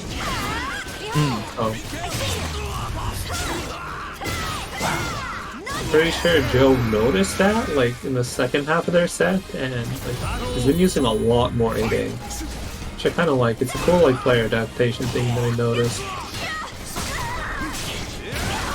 Now you could just be doing it anyway. That could be why, but I'm gonna give him the benefit of the doubt and say I think so. He doesn't seem like the same Joe like from like 3-4 years ago. He seems more cognizant of his tempo and his tool usage. He's gotten a lot better. Oof. Well, the opening up part is still happening. Like RuberBeef knows that he can harass with a couple decent lows, like 1A and like 2-2K, and then like the Hell Sweep to crack open his opponent and then force him into a position where he's like, okay, I need a damage race to get back, and then that's when he starts opening him up really hard. I kind of want to see, so Hilde is also like one of the best characters of the game at contesting weaponless Azwel, and she's just so much range and like relatively quick moves, right? Yeah. That, like, you should always be like, from the Azwel perspective, you should always be just like running up and soul charging against her. If you have 2 bars to start the round, it's not worth it to play the weapon minigame versus her. Oh! Got a trash noise. Yeah. I'm just blocking. Yeah. It literally, if you get hit by C6A, oh, okay. Well, that situation was okay to take a risk. Like, if he plays the game at all, in that situation, C6A, CE is dead. That was actually really good patience. Yeah, even though you lost a round, I was really happy with this play there. It didn't work out, but I think it was the correct decision. Yeah. I guess unfortunately, like when it came to that, like I think that's good to do that when you're not in soul charge, but when you are, it gives away that you're like, okay, you're scared. I can maneuver around. because I think that's what happens. Like at some point, like I think RuberBeef knew he was gonna be able to score the win. So it's like, wait a second, he's got like every tool in the game now, and he's not using them. There's also honestly like good patience on Ruber's, and because like if you notice on the first set they played, Ruber got hit by every single shield dart. And how did he win the first game of this set? He blocked a shield dart. Yeah. If that was the first set they played, that would have been on block, it would have hit him and he died. But it was a changed man now. It's probably thought about why he lost, so. But it's been working. Hitting a lot more moves enough, and yeah, that move really good on there. That move literally does everything. It really does. It's crazy. There's a player in Japan, Joshi, he uses 90% of what he does on Hilde is that move, and I think it's actually the optimal way to play Hilde. Ooh, nice punish. Yeah, no, that's why we call it OG Chargy, because like... yeah, he's so good, because right? I think he's an old man. Oh, man. I still remember that Evo Japan, like, where, like, literally nobody blocked it offline ever. Oh, yeah. I was one of those. Yeah. We played in team tournaments. I'm not sure I like this Soul Charge. Ooh. Yeah, Soul Charge into 1A. I'd rather just, like, spend the bar in this round and then spend the bar in the final round. It's not stabilizing at all right now. This is do or die for him, too. Punishable. He keeps attempting to punish that.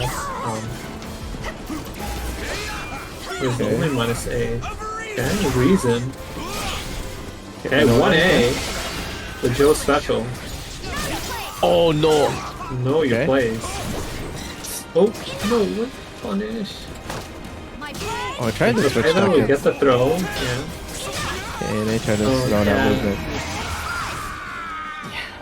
I don't know if it's like you can't disrespect Voldo, like. I could use a soldier like you. Yeah, right. Like he's going -10. It's like, what are you gonna do? You're gonna use your I-14 2-item mash against her. Yeah, you don't really have much. Yeah, like you can't AA check her. Yeah. What the fuck, Kazuno? Like what? Oh. What is this? Bro, why did you throw $124 into the plot? Why is it at $200? Oh shit, Giga Chat Kazuno, okay. I mean, that's crazy. At this point, I'm just never surprised by it. I am. Where's he getting this money from? His ass? I don't know. I seriously. Well, thank you. That's amazing, but what the I feel like we're being used for a money laundering service. Yeah, teach me how to pull money out of your ass. Suddenly Infidelity wakes the hell up. Yeah, suddenly West Coast tournaments aren't so bad after all, huh, buddy? Huh? Oh, you're talking to me? I mean... Not you, no. Infidelity. Okay. Although you too. I march to battle. Clear my Yeah, remember that time you said you were going to join brackets sometime soon? Yeah, I think I said that 3 times. You should have said times, not times. Multiple. Man, change your perspective. Cha-ching. Godlike. All right. Well, so these guys are fighting for the honor to go face off for Infidelity for a taste of that 200. That being said, this is losers finals. So first 3 are going to be. It's gonna be a long, epic struggle. How do you feel about this matchup, Blue? Because this one I think is like not that bad for Hilde, I would imagine. No idea. Honestly, Hilde probably has pretty good options. She has a really good tech crouching move. She has actually not really good. She has multiple really good tech crouches. It's really important against Talim. She has like good keep out as well. 2 things you want against Talim, right? Tech crouch and keep out. Yeah. However, options up close kind of suck. Talim is really good up close, right? So it's gonna come down to whether Sly can do a good job getting in or not. Okay. And kind of close to getting Garbara. Excellent contest. Very good matchup awareness. That's basically a force block there. If you can test with something like a Talim 6A plus B or a Hilde C6A after Talim 4B, you can't do anything but block. They'll beat 4BA, they'll beat 4BB.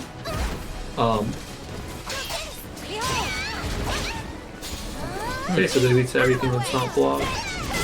Okay. Is he gonna cash out now? Doesn't look like he I'm needs to. surprised he got greedy. I mean, he could have won for 6 people's K force block, but he wanted to save it.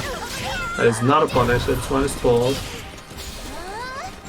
Oh, I don't like the reversal edge usage, because now you're gonna get guard broken in the next round. Just cut your losses. There we go. I think RuberBeefMan is going for kill. If he gets like stage position, he's pretty much Gucci, and you can't really step around this character, so.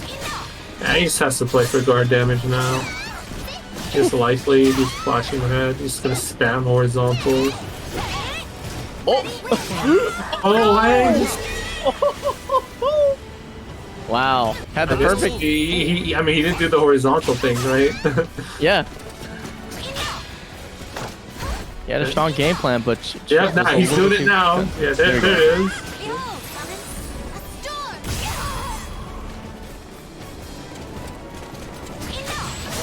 Oh, this is a perfect place to be. You can soul charge twice in a row and then just run it down, right? Yeah, you should soul charge here. Oh, weird option. I think that was a 6 people's game misinput there. I'm pretty sure it's a force block. Okay, there we go. Yep, good soul charge to stop the snowball. Also, you should be using soul charge explosion 4. Oh, good lethal hit. Jesus Christ! The damage. Ryan That's catching gonna the be movement. dead. Oh, there it is. Okay, never mind. And he could have just CE for kill, but he also could just guard break for kill. Nice. But he's a man of honor. Man, well played, well played. That was pretty clean. Well executed game plan. Just isolate movement, make sure they feel bad for chucking out highs, and then built up a ton of guard gauge damage at round 1 and just carried it through the entire set. Yeah, as soon as I saw the charge A6 on the 4B, I was like, okay, Ruber knows this matchup. It could have just been a fluke, but that is definitely advanced Talim knowledge to have the muscle memory to do that. First time Talim does 4B. Battle 1. Fight. Run up nothing. Interesting choice. It's just assaulting that guard gauge again. Yeah, like these. SoulCalibur is a 3D game, but if you want to beat Hilde, you have to treat it as a 2D game. Yeah, see, it's not worth it to ever move. Wow. Battle 2. Fight. Yep. Reading my bets. There we go. SlyTiger is catching on. Yeah, it's just like Okay. kind of. That's string. Yeah. Man, just sweeping. Man, RuberBeef has got this stuff on download, dude. Just kidding, yeah. I want to see like Sly knows what to do to get started. Okay, good whip punish.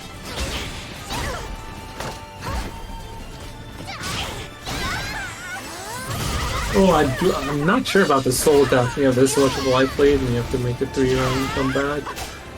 But Yeah, it wasn't worth like I think the health differential. But I don't know. I feel like if Sly's confident in his ability to slow the game down from being like kind of like this like, oh, I just keep losing and losing, then I think it's fine because he needs the spend meter just to like show that he has teeth at this point. I think you just like spent the meter at the start of the next round like this, right? Yeah. And also have another horse for the final round. Uh oh, it's getting frozen up. Okay, don't try the challenge. That is a better move on airhit for some reason. Yeah. I have no time for silly Well, ask me why it has that property, but it does. Hey man, they were like, hey, we gotta make Hilde good. This character's hard to play. She's a charge character. Yeah, someone in Namco was like, okay, what properties should we give Charge Hilde A6? And everyone in the dev team was like, yes. Yeah, Like every they just said property in yes. the entire game, yeah. Tekapon just sitting there is like, I don't know, I like SE4. It's kind of a good game. Wonder what he's doing now. probably not working on the next game. That's sadly. Welcome to the you stage don't of know. history. I hope so. Let me tell you something. SoulCalibur 5, like into SC6 was doomed, right? They were in a much worse situation than we are now. Everyone was like, there's never going to be a SoulCalibur 6. Franchise is dead. There was like 10 people showing up to tournaments, and hey, we got a SoulCalibur 6. True. Yeah. Fateful day. Oh, we'll probably get an SC7 someday. Someday. Probably won't be for a while, because I'm sure NASA wants to focus on the Golden Child Tekken, but he'll pay us attention soon enough. Yeah. Speaking of paying attention, oh my god, smoking right now. Woo! That's crazy. Sly just can't get anything started. Yeah. Now, RuberBeef is like really stifling his opponent's ability to play the game at any juncture. Like every time Sly feels like moving, he's getting counter hit. Every time he feels like he's gonna honestly just feels really lost in the matchup. Yeah. Like you just kind of have to block it, right? Like, but that's what sucks is because like that got conditioned out of you game 1. He's like, I blocked the first game and I literally was guard broken like game 1 and round 1. What the heck? Yeah, it's nothing to critique. It's like literally everything is hitting. Jeez. Woo. Yeah, you can see the controller disconnect immediately even before character selection. We're stuck here. But yeah, that was a rout. Oh boy. Quickest winners finals I've seen. Losers finals.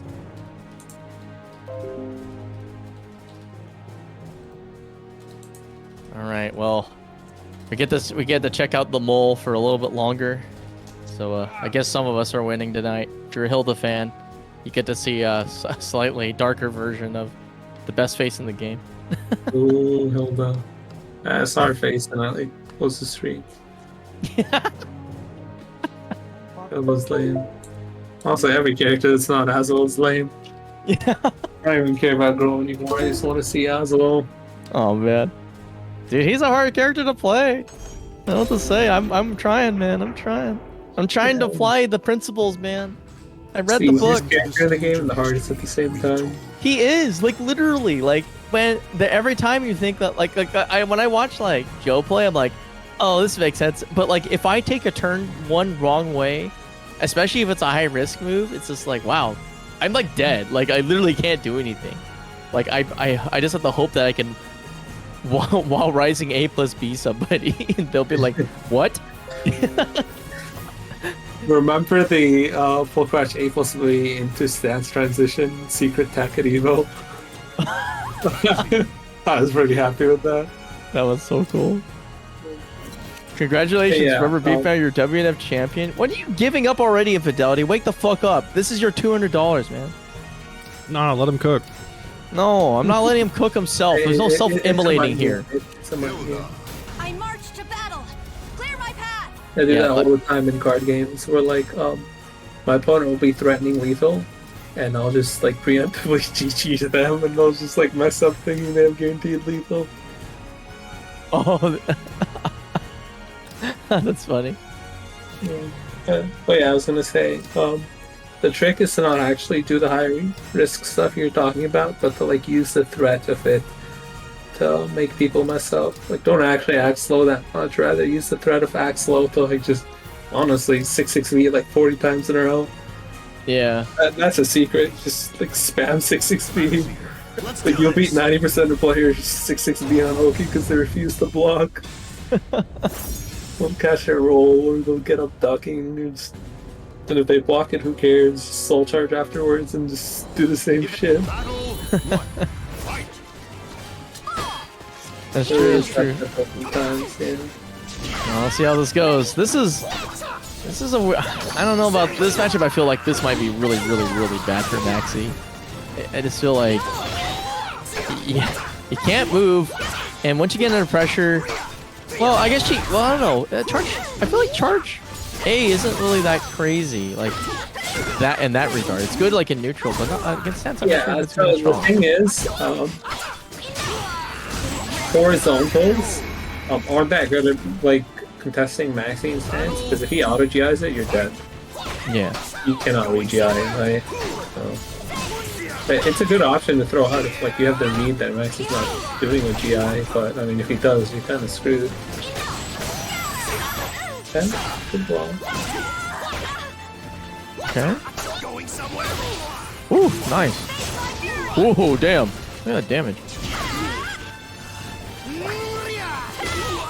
Okay, just weaving in there. That was really clever, actually. Him not actually doing anything and just continuing to... after he had taken his turn a couple times more aggressively, really, I could tell, like, threw off his opponent's timing.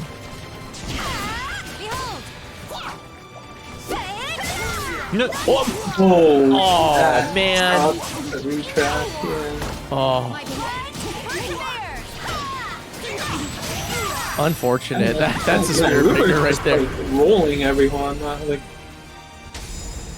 I don't know what changed, but like, ever since he went to losers, he just kind of steamrolled everyone in his path. You know, honestly, I think... No cap. I noticed a correlation between the size of the pot and his play quality. Yeah, maybe.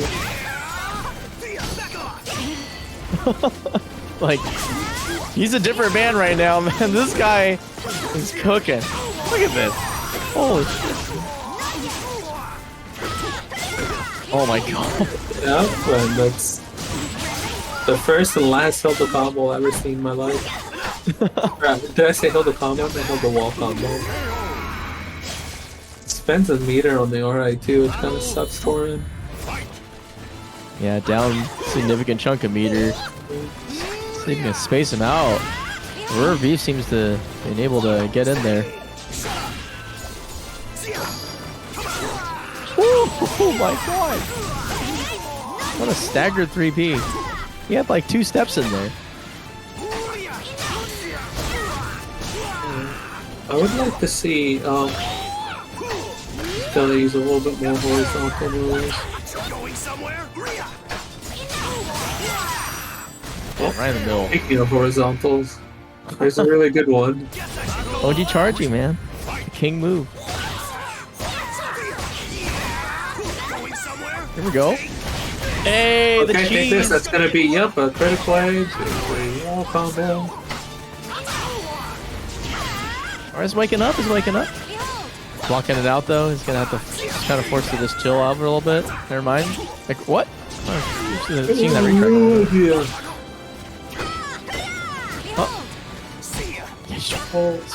You can tell he's trying to like move. Eyes His, go like, for the lethal hit, but it's a little bit weird. Oh,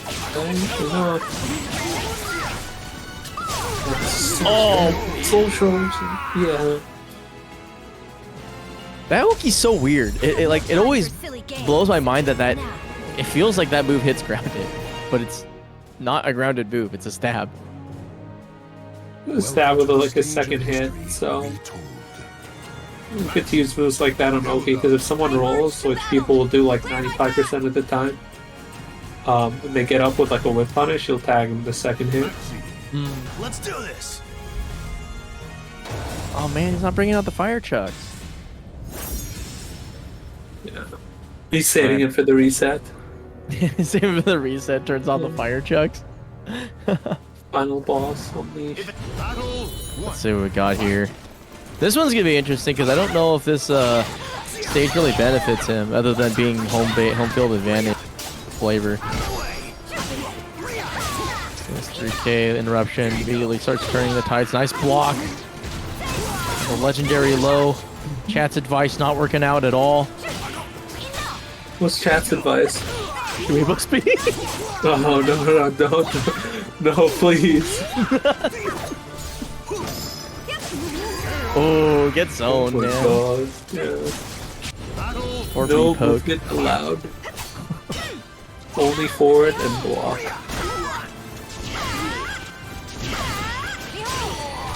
Dude, this is a smothering job. Death at that low spot. Yeah, just like.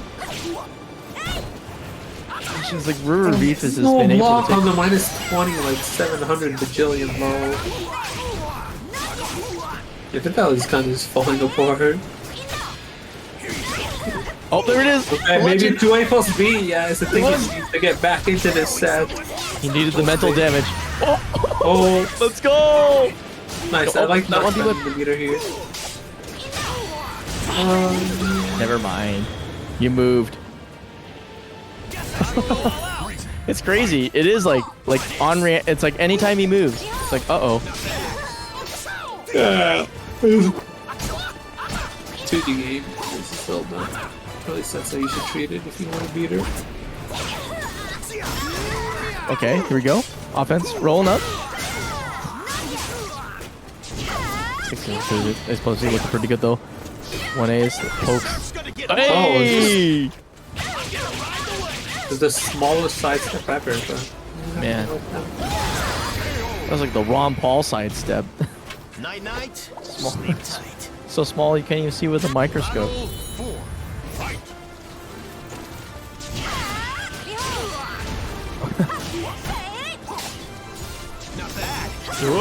Ooh, damn.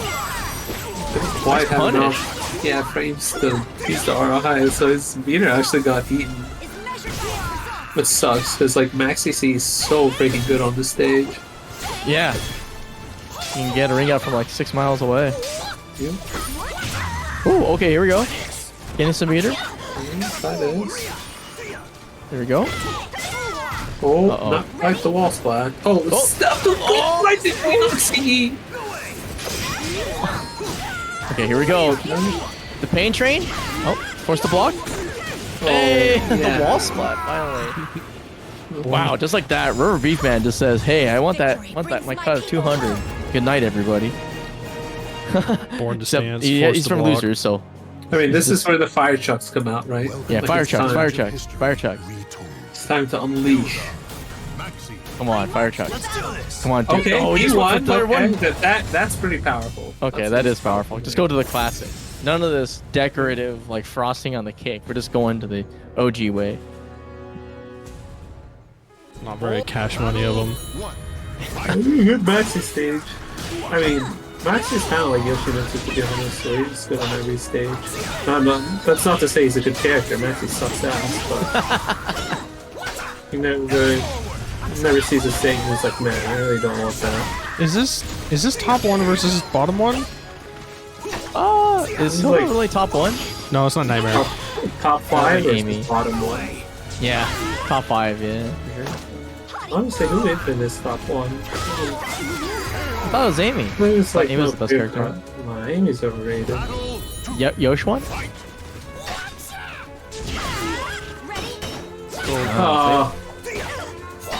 He's we top could- 5 for sure. The top 1? Yeah, who's top one? I don't know, I just hate going in here to top 1.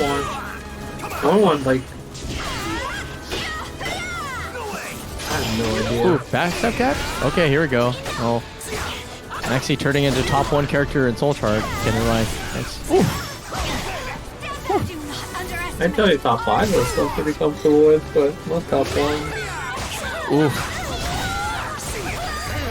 Nice. How top 1? What the fuck is this? Is this the AI generated tier list? Oh, did I tell you? Yes. Yeah, you told me. I asked you on stream. Oh, okay.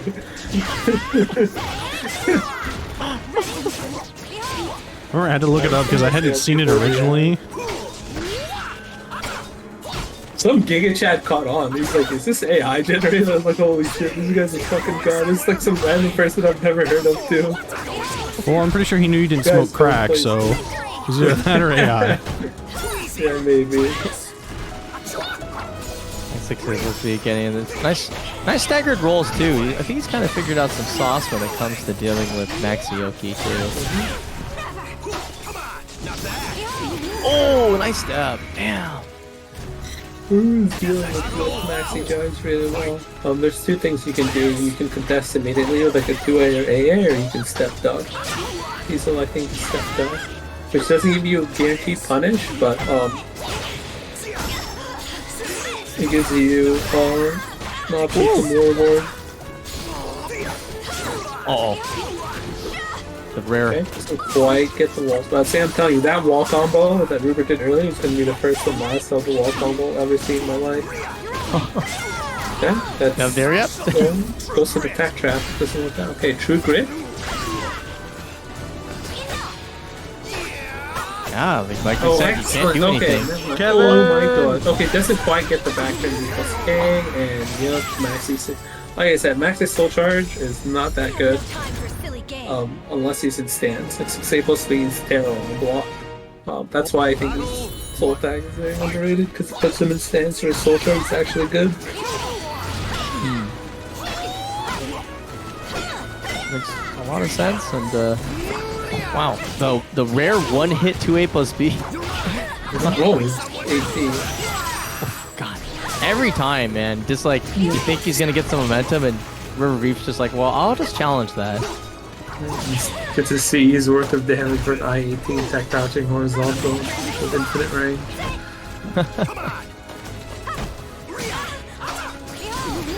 Woo! Behold. God, this character's good.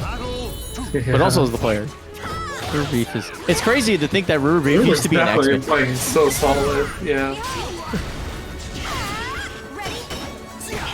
And like at the pace, I think that like breaks people too. Because I think that's the thing about this game is it's like, on paper, if you execute like a simple, like kind of like fundamental game plan, it's good, but you have to do it pretty fast to make sure nobody catches on what the hell you're doing. Because if you slow it down too much, like for some reason it just simply doesn't work. It doesn't apply enough mental pressure. But RuberBeef plays that perfect balance of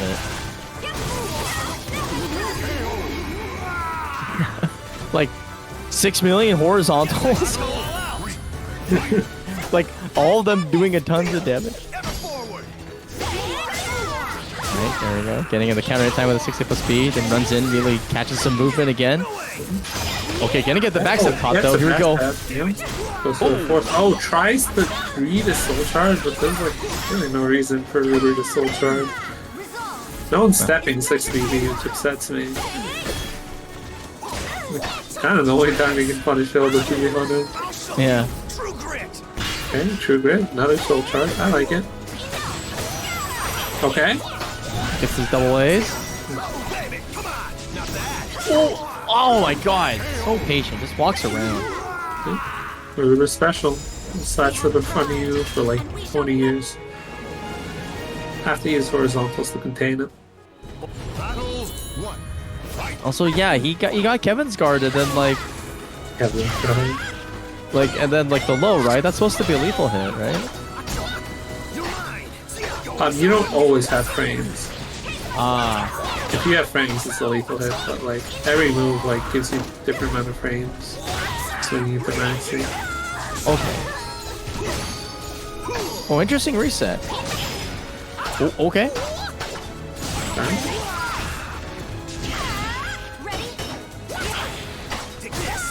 I'm liking these 1Bs. I feel like against Ruber, you can't be like, hey, I'm gonna disrespect your frame. I just feel like it hasn't worked on for anybody today. Yeah, I like the game plan that he went for this round. It's like, okay, neutral stuff isn't going to work, so it's time to like start using Maxi stances.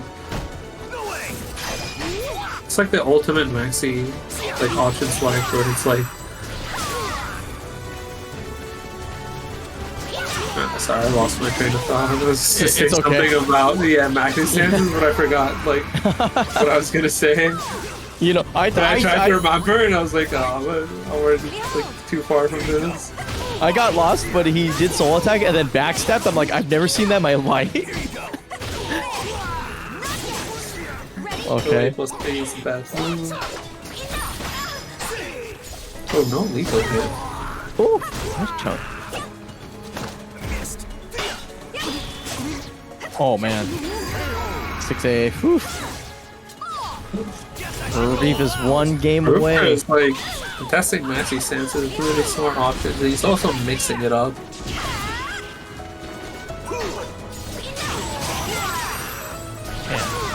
Okay, RuberBeef applying the pressure. Nice step catch. Okay, even layers it a little bit, going for the timing on the throw. Probably. Okay. Great soul charge. It's probably gonna end soon. Okay. And oh fuck! Excellent punish. That's exactly minus 16. This could be what he needs. Oh, he read it. He read it. Let's go! Woo! Oh no! Oh yeah. He tried it like 3 times. I have no time Oh. for silly games. Now, I thought that was gonna be the coolest comeback of all time too. Close. But Close, but no Rubber cigar. Station. Man, RuberBeef Yeah, I was like- dominating.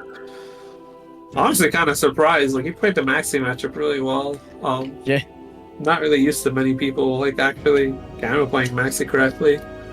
Yeah, that was it. You gotta watch that set. Whenever we say Maxi sucks, that's what RuberBeefMan did. I think explains why. It's just like he seemed to have every bit of counterplay really figured out. Like there would be points of offense that was just nullified completely. He was like, okay, well, I blocked this. Now it's my turn, and it was just like really consistent.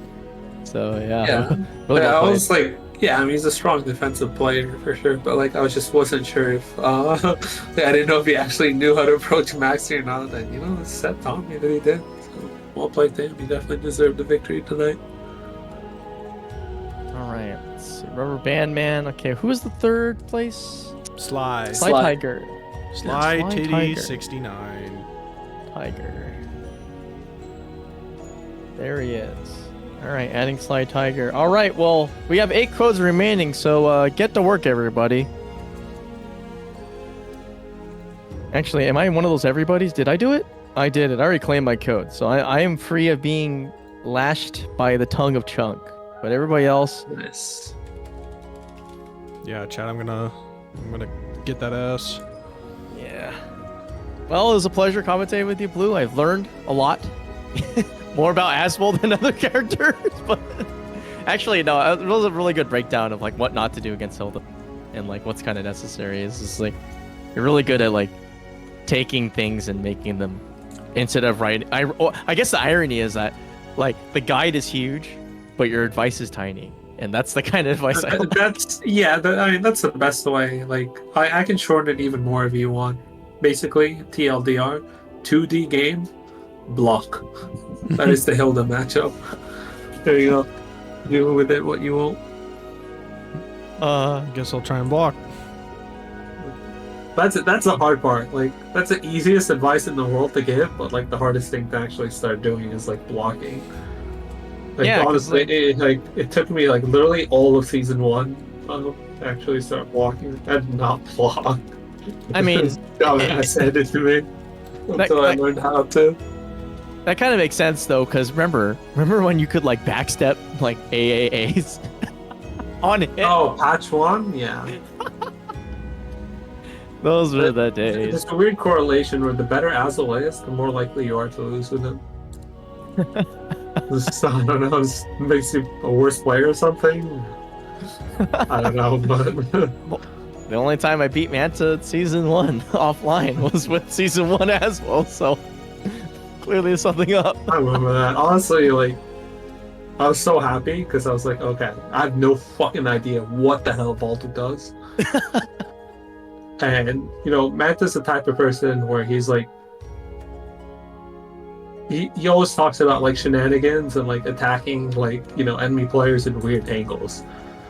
Now, it's a new game just came out. I was like, you know, I was terrified. I was like, oh no, Manta's gonna shenanigan me. And then you beat him, and I was like, okay, this is like the only character I know how to play against right now. Thank God. I actually know how to play against Azwel. I made the character.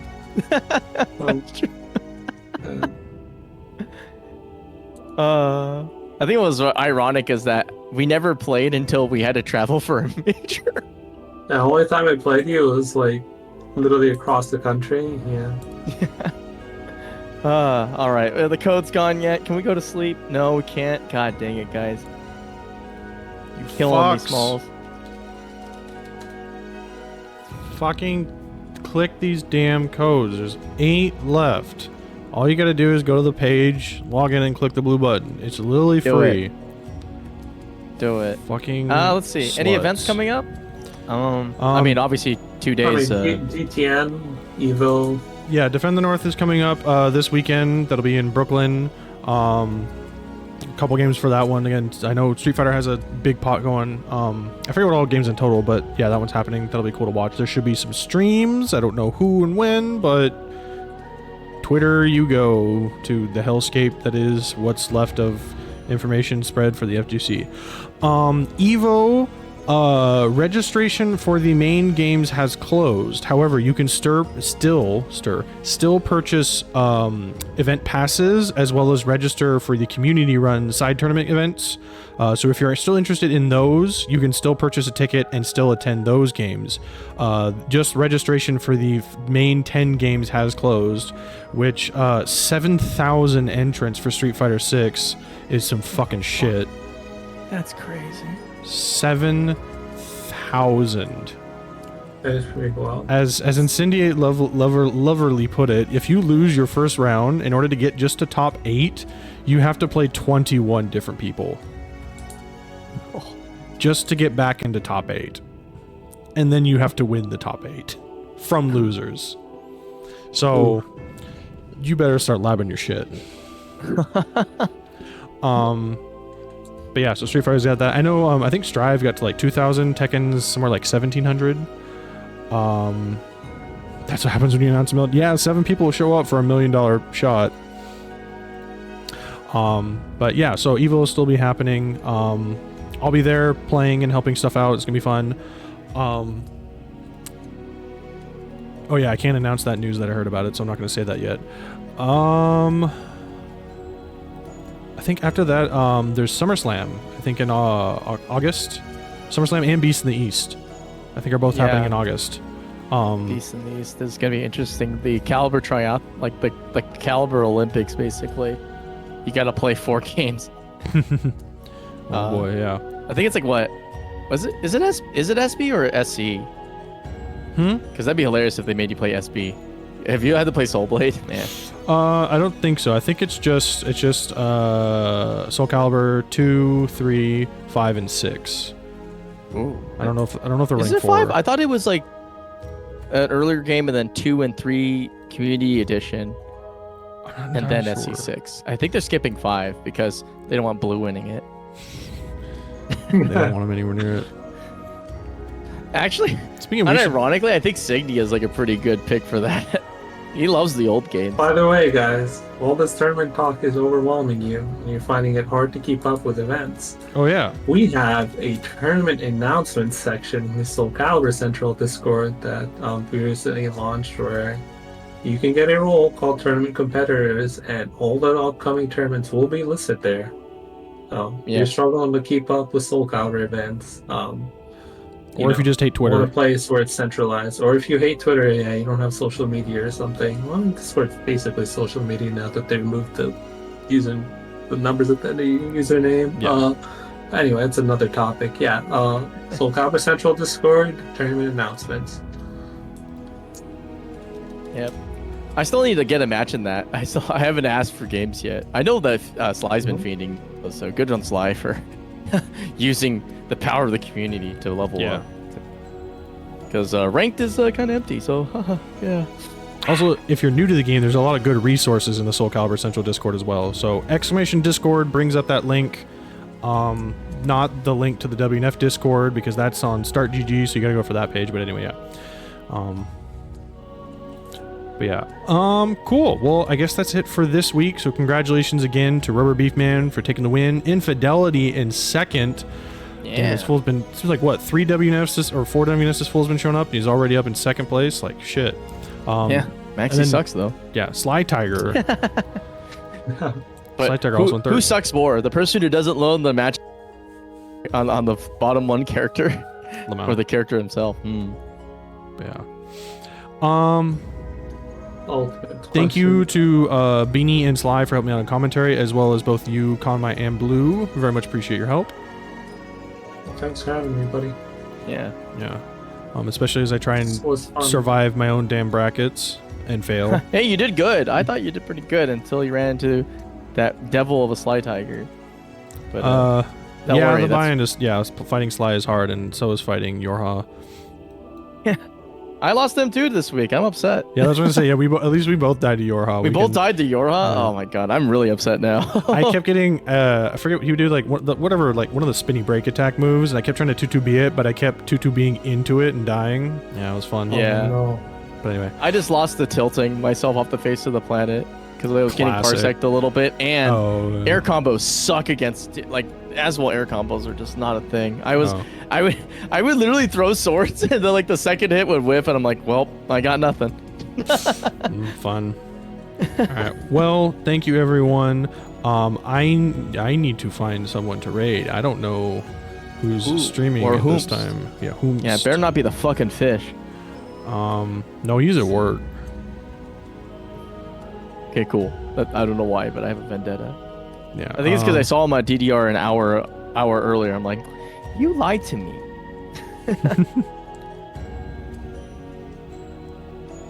I don't recognize any of the Caliber streamers currently.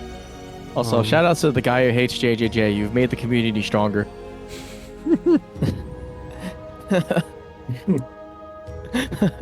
I love that shit. To be honest, I like it when like I'm not aware.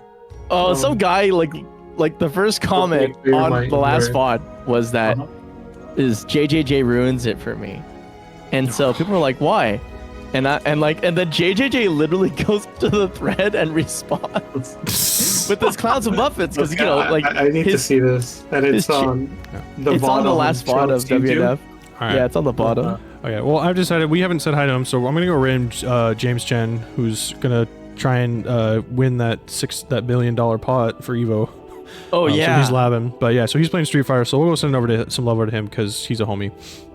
But anyway, thanks everyone for coming out. Thanks everyone who donated the Matcherino. Very much appreciate it. Thanks to all my players and everyone. Appreciate watching. If you want, as always, I'll be here again next week. If you want to join the bracket, follow me on Twitter where I put out the link. Is the easiest way to do it. I also put it in the SoulCalibur Central Discord, so you can find it there as well. It's free to play bracket, so long as your connection to the Parsec servers is good enough, you're good to go. Anyway, thanks everyone. Have a great night, and I will see you next week. Bye-bye. Later. All right, they're James Chen.